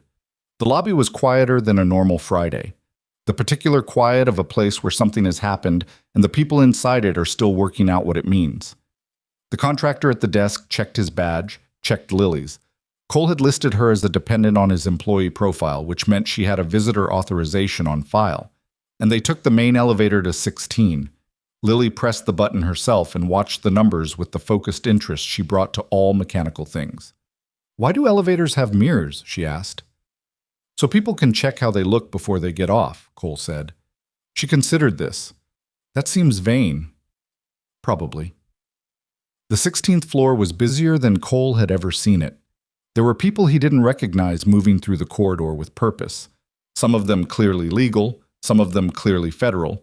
One woman with a laptop bag and a press credential around her neck, who was being very gently redirected away from Sienna's office by a young man in a Vanguard lanyard. Sienna's assistant, a man in his early 30s named Daniel, who Cole had never spoken to before, met them at the elevator and showed them to a small conference room adjacent to Sienna's office, distinct from the large glass one where the boardroom meeting had happened. This one was smaller, warmer somehow. A table that sat 6, a window that looked not at the city but at a courtyard below, a credenza along one wall with a coffee setup, and Cole noticed with a small private relief, a basket of snacks. He got Lily situated with her backpack and her colored pencils and the snack basket and a tablet that Daniel produced with the practiced efficiency of someone who handled small humans brought into professional spaces on a regular basis. She was drawing within 4 minutes. Cole watched her for a moment and then went through to Sienna's office. She was behind her desk when he came in, but she stood up immediately. Not the formal rise of a person receiving a guest, but the involuntary movement of someone who has been waiting and is now reacting without quite deciding to.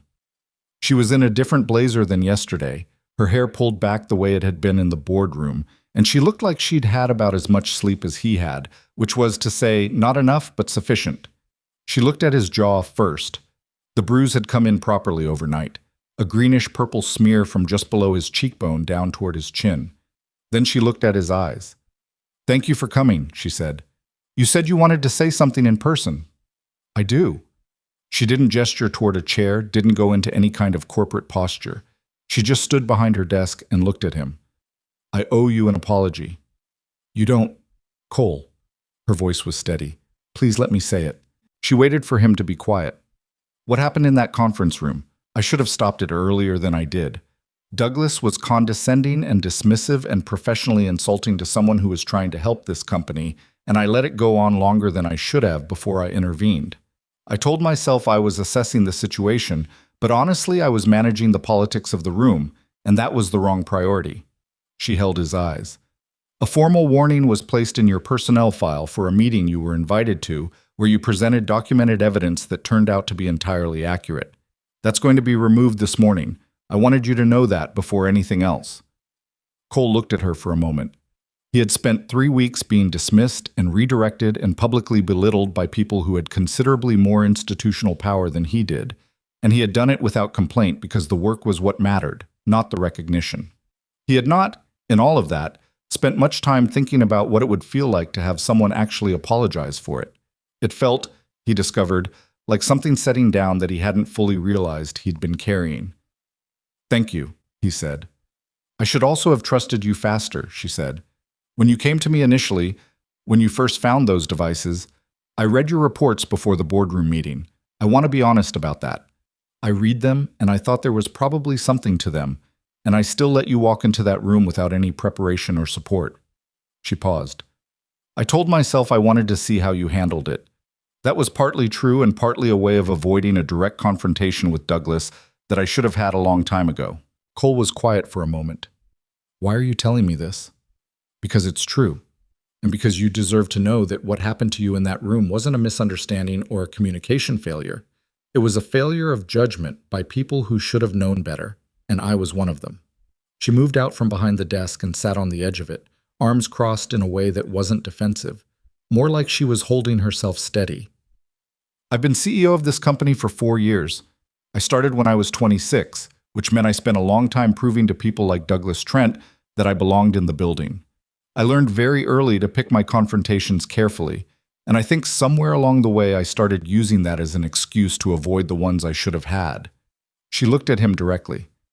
"I'm done with that now, so, for what it's worth, I'm sorry."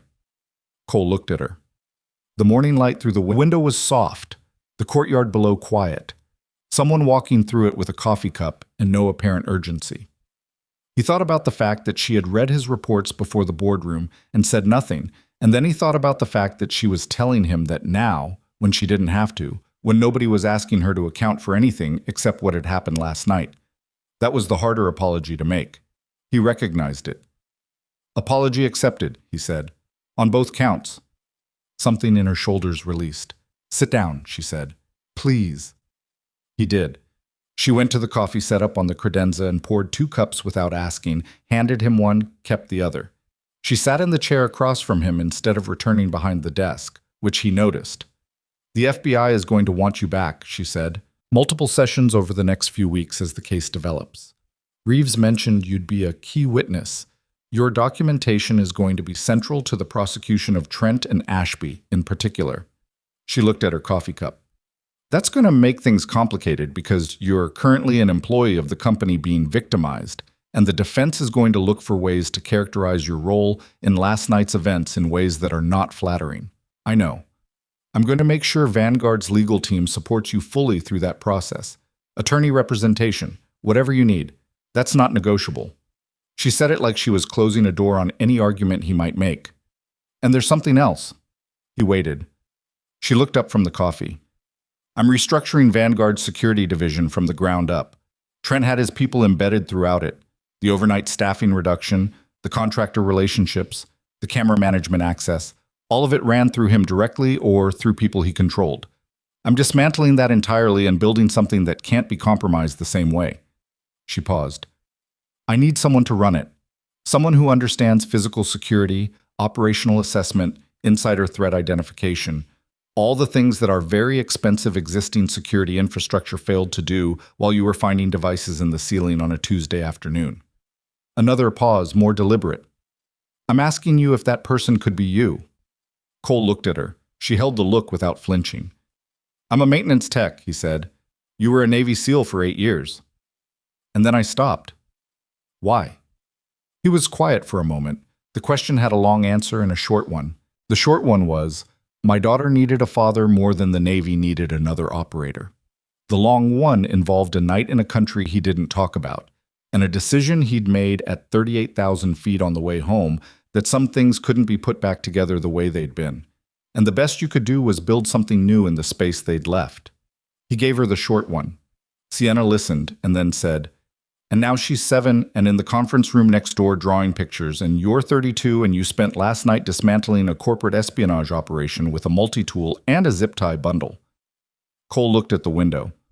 What I'm offering, Sienna continued, is not the military. It's not another version of what you left. It's a building, one building, with people in it who deserve better protection than they were given, and a company that makes something that actually matters, and a role where your skill set isn't wasted on fluorescent ballasts. She leaned forward slightly. You'd set your own hours within reason. You'd build the team yourself. And the first thing I'd tell any senior executive who tried to question your authority or your judgment in a conference room is that you saved this company's most valuable asset with your bare hands while they were still driving home from dinner. Cole was quiet for a long moment. I need a condition, he said. Tell me. Lily is always first. School pickups, sick days, parent-teacher conferences, whatever she needs. I don't compromise on that. If that's a problem, we can't make this work. Sienna didn't hesitate. That's not a condition. That's just who you are, and anyone who'd make that a problem doesn't deserve to have you in their building. She paused. I'd also ask that you give me some grace on the learning curve. I've never hired someone for a role like this, and I'm probably going to get things wrong before I get them right. That makes 2 of us, Cole said. She extended her hand across the low table between the chairs. Her grip, when he took it, was firm. The grip of someone who had learned not to do it tentatively. Deal, she said. Deal. I went back to the small conference room and found Lily had migrated from the table to the floor, which was apparently a more suitable surface for whatever she was drawing. She had 6 colored pencils spread around her and was working on something large enough that it required her to keep repositioning herself. What you making? He asked, crouching beside her. She held it up.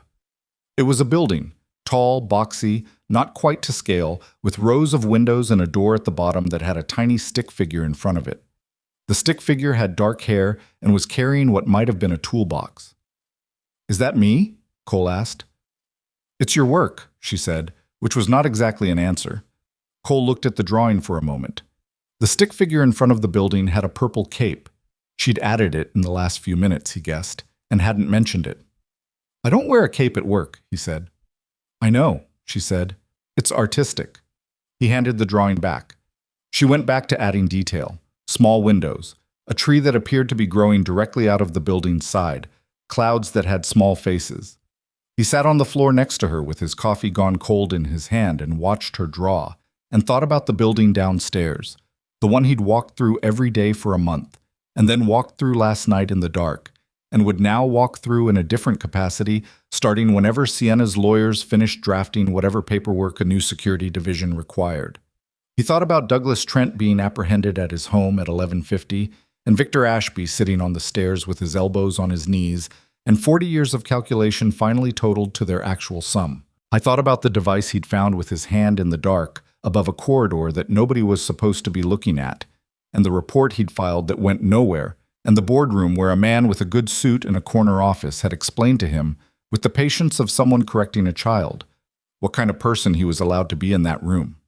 He thought about Sienna's hand across the table and the word deal. He thought about none of this was going to be simple. The FBI case would take months, possibly longer. The restructuring of Vanguard's security division would be unglamorous, contested work. Building something from broken pieces required knowing which pieces were worth keeping, and that took time and got things wrong along the way. He was going to be a witness in a federal prosecution, which meant lawyers and depositions, and the specific discomfort of having his background examined by people who would try to use it against him. He would make mistakes in the new role. He would have days where he questioned the decision. None of that was the part he was worried about. What he was worried about was smaller and more particular, that Lily would grow up knowing her father had a past he'd buried under a maintenance uniform for reasons that had made sense at the time, and that she would reach an age where she was old enough to ask him about it directly, and that he would have to find a way to explain that the burying hadn't been about shame. It had been about her, about choosing a life that let him be present for the one that depended on him most. He didn't know yet how to explain that in terms a 7-year-old could use. He figured he had some time. Dad, Lily said, without looking up from the drawing. Yeah. What's your job going to be now? He looked at the side of her face, the serious expression, the pencil moving carefully along a window ledge. How do you know my job is going to be different? Because the lady who runs the building asked you something and you said yes. She shaded in a cloud. I was listening from the other room. Cole stared at her for a moment. The door was closed. It was only almost closed.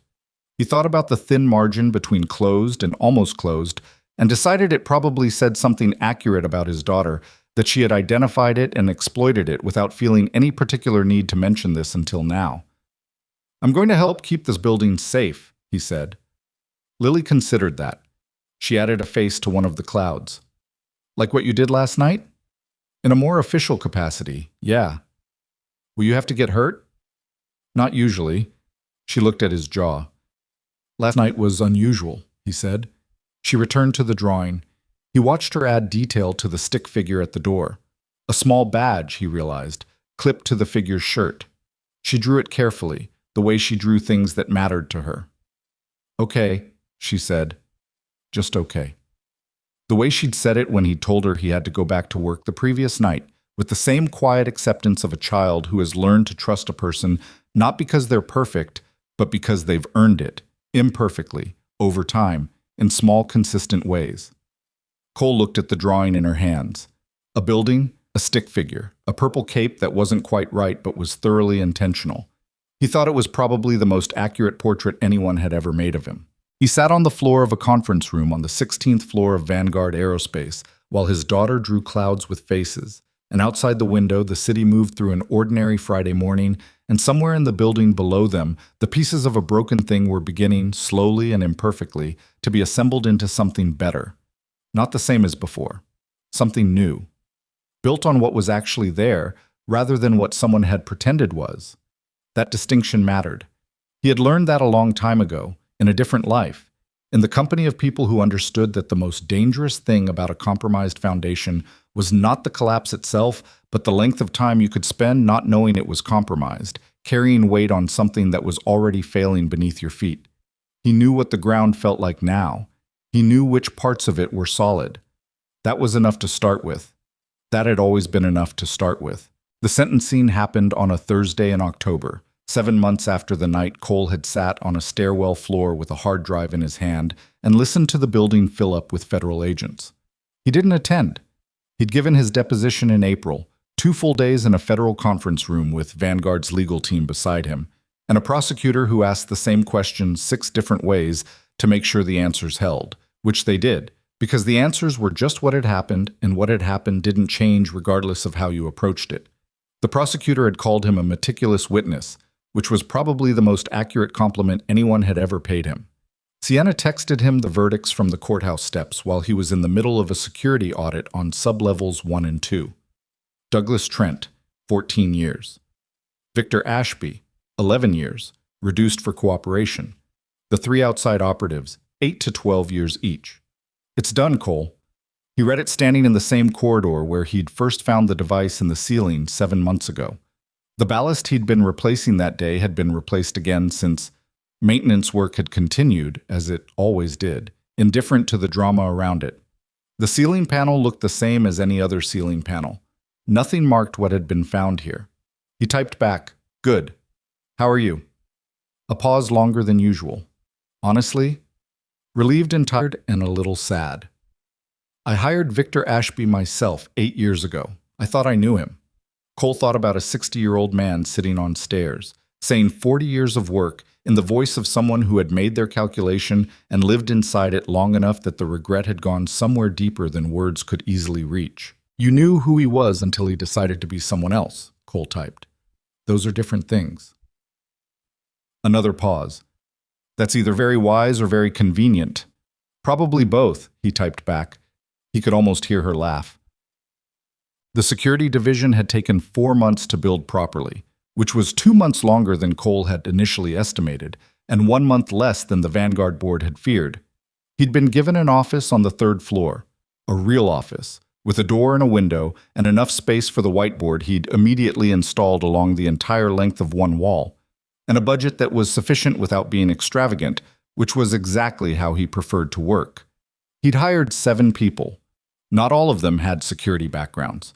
One of his best analysts was a former school teacher named Dara, who had spent 12 years noticing the small behavioral inconsistencies that preceded problems in a classroom and had turned out to be extraordinarily good at the same skill in a corporate context.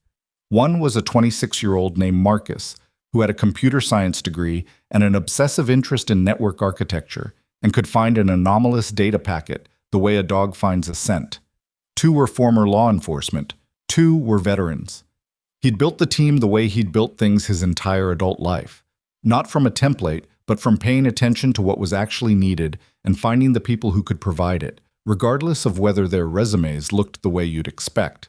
The first thing he'd done, before hiring anyone, was pull every panel from every ceiling on sublevels 1 and 2 and check the cabling personally. Then he'd rebuilt the camera management system from scratch with Marcus's help, creating an integrity protocol that flagged any edit to archived footage within seconds of it occurring.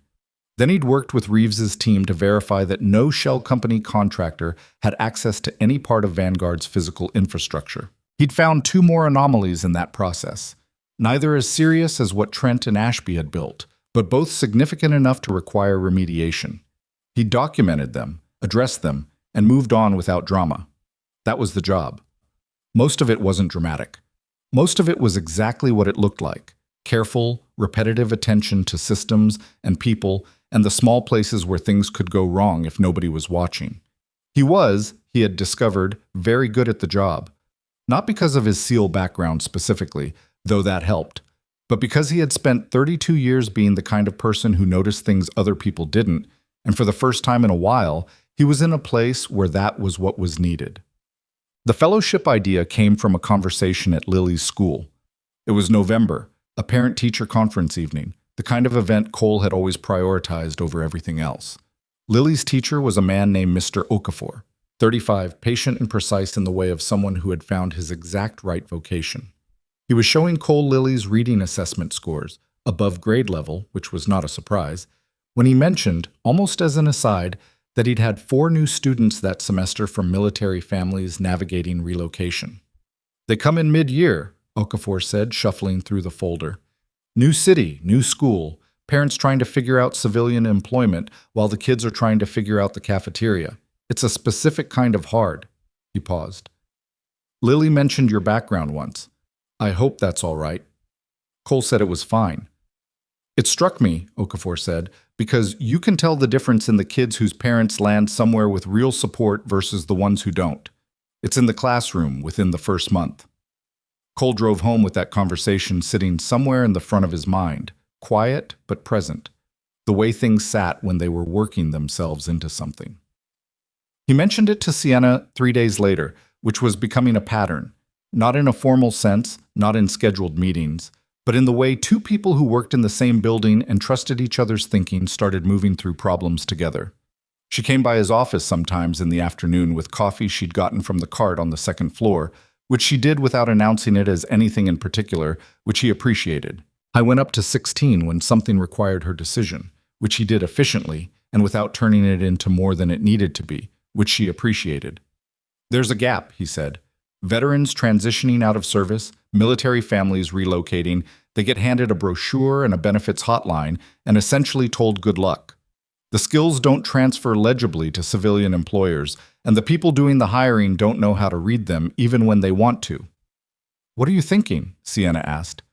"A fellowship, something structured, not charity, not a sympathy hire program, actual skills assessment, placement matching, mentorship from people who've made the transition themselves. Housing support for the first 90 days. He paused. "Private funding, because the moment it's government, it becomes a bureaucracy and stops working." Sienna was quiet for a moment. She had her coffee cup in both hands and was looking at the whiteboard where Cole had sketched the rough outline of the idea in blue marker. He'd drawn it while talking. The way he organized things he was still figuring out. "How much?" she said. "Startup costs for the first year. Maybe 800,000 if we do it right. Less if we don't, but I'd rather do it right." "I'll put in half," she said. "Vanguard's foundation can cover the nonprofit structure and the administrative overhead. You find the other half from people who've actually served or have family who did." Cole looked at her. "You haven't even thought about that." "I've been thinking about it since you started talking." She set down the coffee. "Cole, the company that exists right now, The one that still has its prototype and its research and its 40 employees who went home safely on a Thursday night, exists because a veteran with skills no one bothered to ask about was paying attention when no one asked him to. She held his eyes. If that's not a reasonable argument for this exact kind of fellowship, I don't know what is. He thought about that for a moment. He thought about the building where he'd first walked in with a maintenance badge and a need for something his life could be built around, and the way the people in it had looked through him with the comfortable blindness of people who had sorted the world into categories and placed him neatly inside one. He thought about how many other people were walking into buildings exactly like that one right now, carrying things that nobody had thought to ask about, filing into roles that couldn't hold everything they were. "Okay," he said. "Okay," she said. He erased the blue marker sketch and started drawing it properly. They called it the Bridgeline Fellowship, which was Lily's suggestion. She had been in Cole's office on a Saturday. He sometimes brought her in on weekends when there was no school and no Mrs. Nguyen, a practice that Dara and Marcus had accommodated by keeping a small collection of art supplies in the bottom drawer of the supply cabinet. And she had looked at the whiteboard where Cole and Sienna had been working on naming options for an hour. "Bridgeline," she said, without looking up from whatever she was coloring. Cole and Sienna both looked at her. "Because it's between two things," Lily said. "Military and regular. A bridge connects two places, and a line is straight, so it doesn't go around." Sienna looked at Cole. "She's 7, Cole said. "I know," Sienna said. "Write it down." Bridgeline launched in February, 8 months after the sentencing, in a renovated space 3 blocks from Vanguard that Sienna had leased at a price her real estate attorney described as aggressively negotiated, which Cole took to mean she'd refuse to move until the number made sense. The first cohort was 12 people, 9 veterans, 3 military spouses navigating career rebuilds after their partner's service ended. Their backgrounds ranged from a former Army logistics coordinator to a Marine Corps communications specialist to a Navy corpsman who had spent 6 years keeping people alive in places that didn't show up on commercial maps.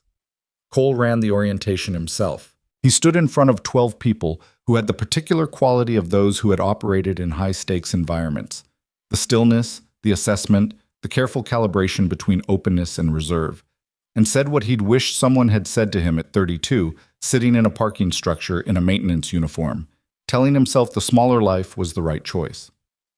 "Nobody is going to hand you a translation," he said. "What you did, how you were trained to think, the way you run a problem. None of it is going to look right on paper, and the first several people you meet in civilian professional spaces are not going to know what to do with you. That's their gap, not yours. Our job here is to help you build the bridge between what you are and what the civilian world can see, so that the gap closes enough to get you through the door. After that, you're on your own. But you've been on your own before. You know how to do that part." There was a particular quality of attention in the room that he recognized from the only other spaces in his life where he'd seen it: operational briefings, pre-mission contexts, the focused quiet of people who were used to actually listening because listening had mattered in ways that didn't leave room for pretending. A woman in the front row, the former Army logistics coordinator, Renata, 41, who had managed supply chains for forward operating bases with more moving parts than most civilian companies ever dealt with, raised her hand. "Did it work for you?" she asked. "The bridge." Cole thought about how to answer that honestly.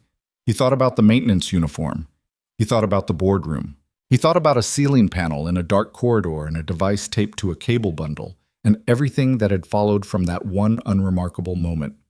"Not exactly," he said. "I built my bridge sideways, and it took longer than it should have, and some of it got built in the middle of a crisis rather than before one, which is why we built this." He looked at her. "You'll build yours better. That's the point." Renata nodded.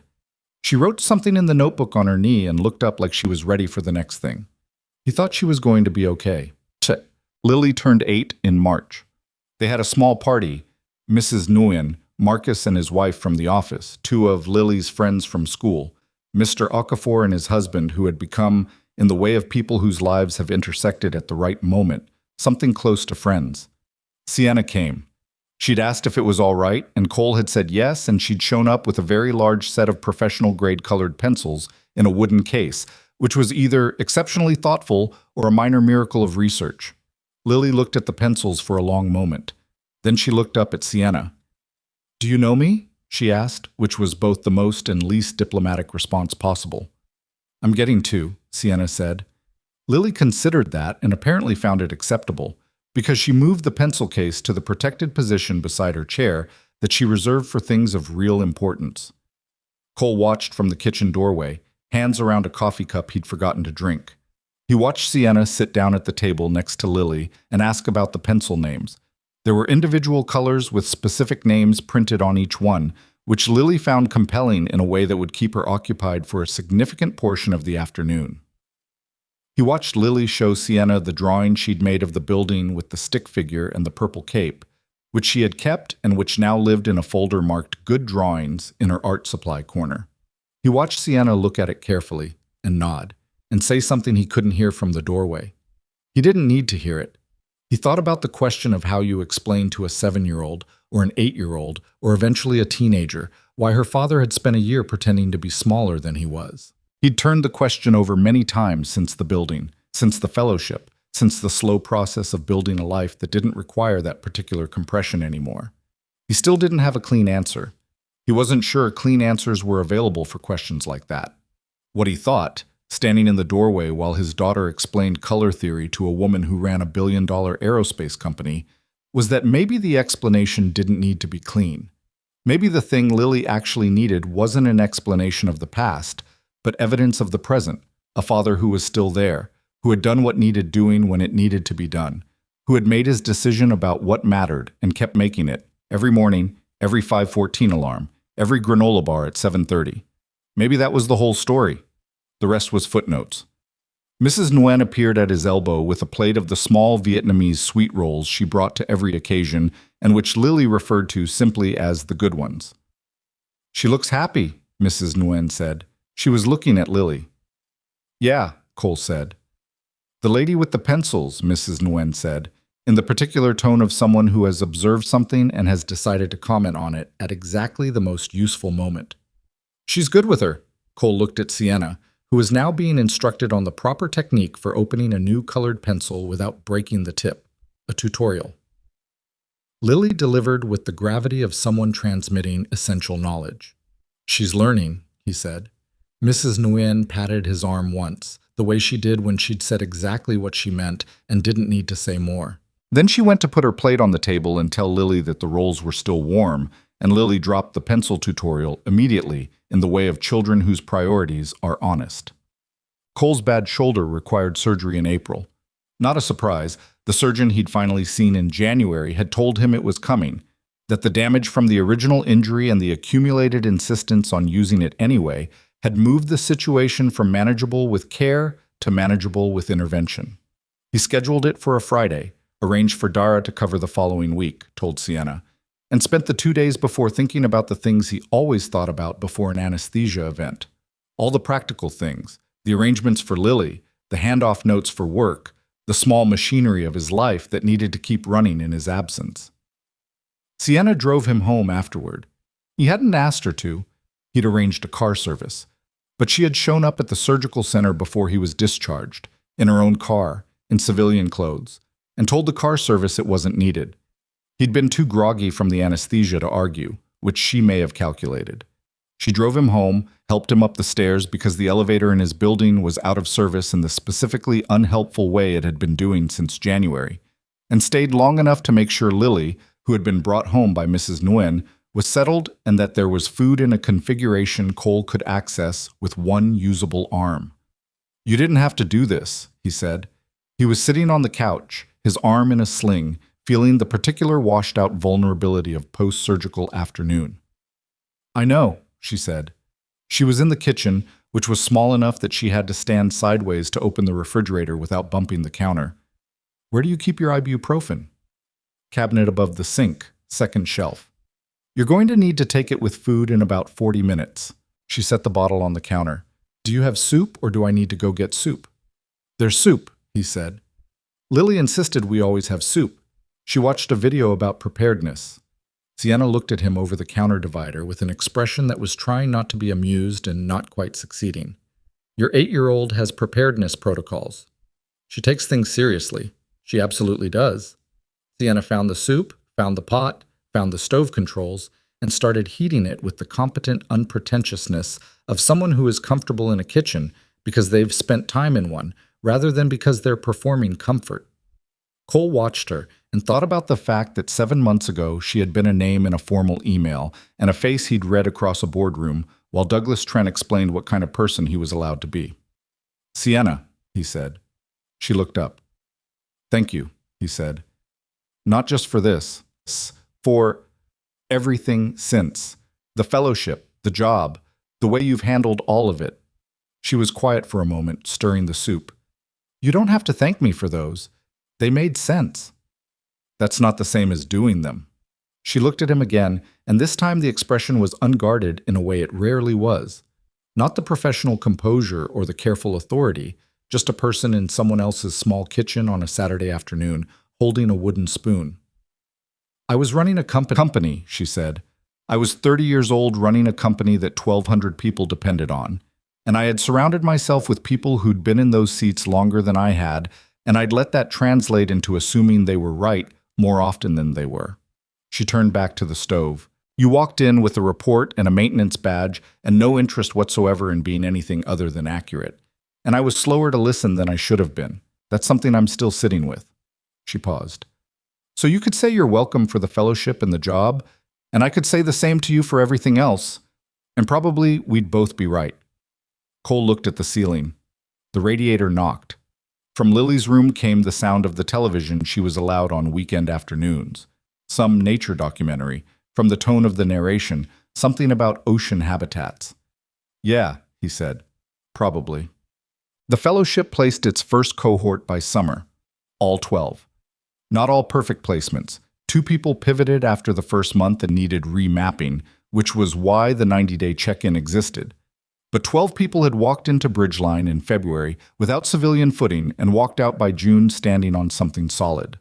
Renata, the logistics coordinator, was hired by a regional medical supply chain company at a salary that was, by Cole's estimate, significantly below what her actual capability was worth. She knew it too. She took the job anyway because she understood, the way he had once understood, that the first door was about proving what you were, not about what you deserved, and that the second door would be different. He thought she was right about that. He told her so in the week 6 check-in, which was a 30-minute conversation in Bridgeline's common area over bad coffee. "You going to be okay?" he asked. Yeah, she said. She had the same qualities she'd had in the orientation. Clear-eyed, honest, calibrated. "It's strange, adjusting to people who don't understand why I do things the way I do them. The military specificity of how I run a project. They look at my planning documents like I'm overcomplicating a simple thing." "You are overcomplicating it," Cole said, "by civilian standards. And it still works better than theirs." "It does. The question is how long before they figure that out." She smiled. It was a small smile, the kind people smile when something is true and slightly absurd at the same time. "How long did it take yours to figure you out?" Cole thought about that. "I thought about a ceiling device, and a camera loop, and a stairwell, and a woman at the head of a table who had kept writing while everyone else had dismissed him." "Still working on it," he said, "but we're getting there." By September, the second Bridgeline cohort was already enrolled. They'd received applications from 41 people, which was more than 4 times what Cole had projected, and the waiting list for the third cohort was growing at a pace that suggested they would need a larger space and a second program coordinator before the year was out.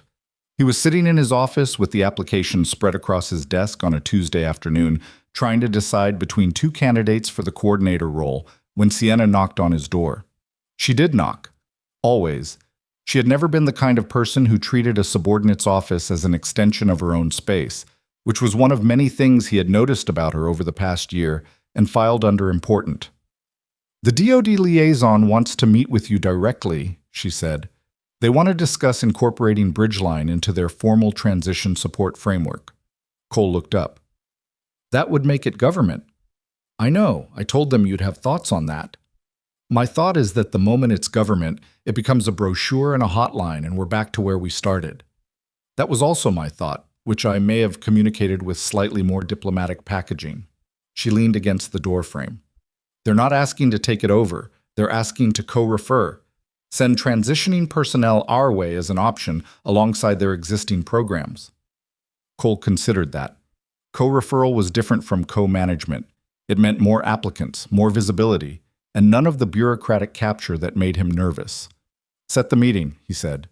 She nodded. Then she didn't leave immediately, which was a thing she sometimes did, paused at the door in a way that meant there was something else, something that had a different weight from the professional items. Lily called me this afternoon, she said. Cole stared at her. She called you. She has my number. I gave it to her at her birthday in case she needed to reach you and couldn't.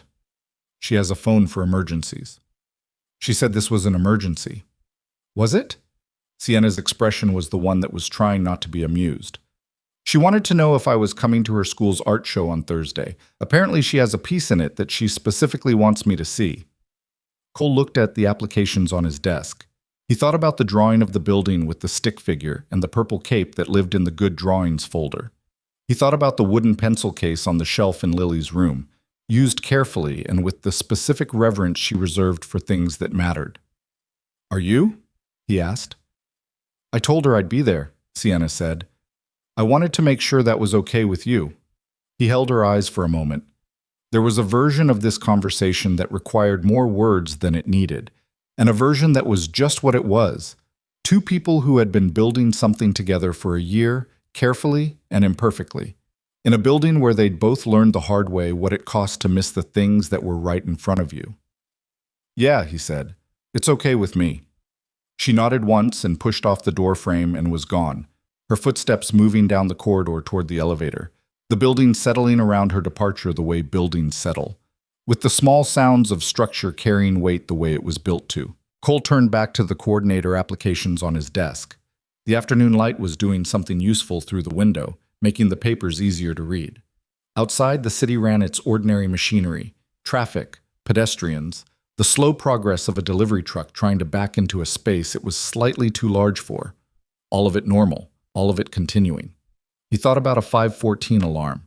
He thought about a granola bar at 7:30, and a sticky note in purple crayon, and a radiator that knocked, and a window that didn't quite close all the way, and a small apartment that had been, for 4 years, exactly what he needed it to be. Complete in its imperfection, sufficient in its smallness, built around the one thing that had mattered most when everything else was still uncertain. He thought about the fact that things were less uncertain now, and that the apartment felt the same but different, not smaller, not insufficient, just no longer the entire perimeter of what his life was. It had grown edges he hadn't planned for, in directions he hadn't mapped, and the growing had been uncomfortable in the specific way that good things are uncomfortable when they require you to stop protecting yourself from them. He wasn't done being a father. That came first. That had always come first, and he didn't believe that would change, or that he wanted it to. But he was also, at 32, something more than the sum of the things he'd buried. I was a man who had found the crack in a wall that everyone else had walked past, and had followed it to where it led, and had not looked away from what was at the end of it. That was not nothing. He had spent a long time treating it like nothing. He was done with that now. He picked up the first coordinator application and read it properly, from the top, the way everything deserved to be read, carefully, without deciding what it was before he'd taken the time to find out. The application was from a former Marine Corps intelligence analyst named Carla Webb, 38, who had spent 10 years synthesizing information in environments where being wrong had costs that didn't appear on any balance sheet. Her cover letter was 4 sentences. The last one said, I have spent my career paying attention to the things other people couldn't see. I would like to continue doing that in a context where the people around me know that's worth something. Cole read that last sentence twice. Then he put a check mark in the corner of the page and set it in the yes pile, which was not a decision he made lightly, and not one he'd make officially until he'd finished the rest. But some things you knew when you read them, the same way you knew a device in a ceiling wasn't IT equipment, the same way you knew when a building's defenses had been compromised by someone who understood exactly what they were doing. You paid attention. You followed what you found. You didn't look away. He worked until 5:30, which was late enough that the floor had mostly cleared and the building had gone into its evening quiet. He packed up his desk the way he always did, organized, nothing left unsecured, and took the elevator down to the lobby and walked out into a September evening that had the particular quality of early fall, cool at the edges, still warm in the sun. He had a school art show on Thursday. He had a second cohort to orient in October. He had a shoulder that was healing at roughly the pace the surgeon had predicted, which was slower than he wanted and more complete than he'd feared. He had a building that was actually as secure as it was supposed to be, and a team that knew what they were looking for, and a fellowship that was growing past what he'd imagined for it, and a 7-year-old who had named it because she understood what a bridge was and why you built one straight. He had a life that fit what he was, finally, without requiring him to be less of it. He walked to his truck in the parking structure, the evening city moving around him, unhurried, and thought about the alarm at 5:14, and Lily's face when she saw him come around the corner, and the particular weight of her head against his arm on the bus, and how none of it, not a single ordinary morning of it, had ever felt like the small life he'd once convinced himself it was.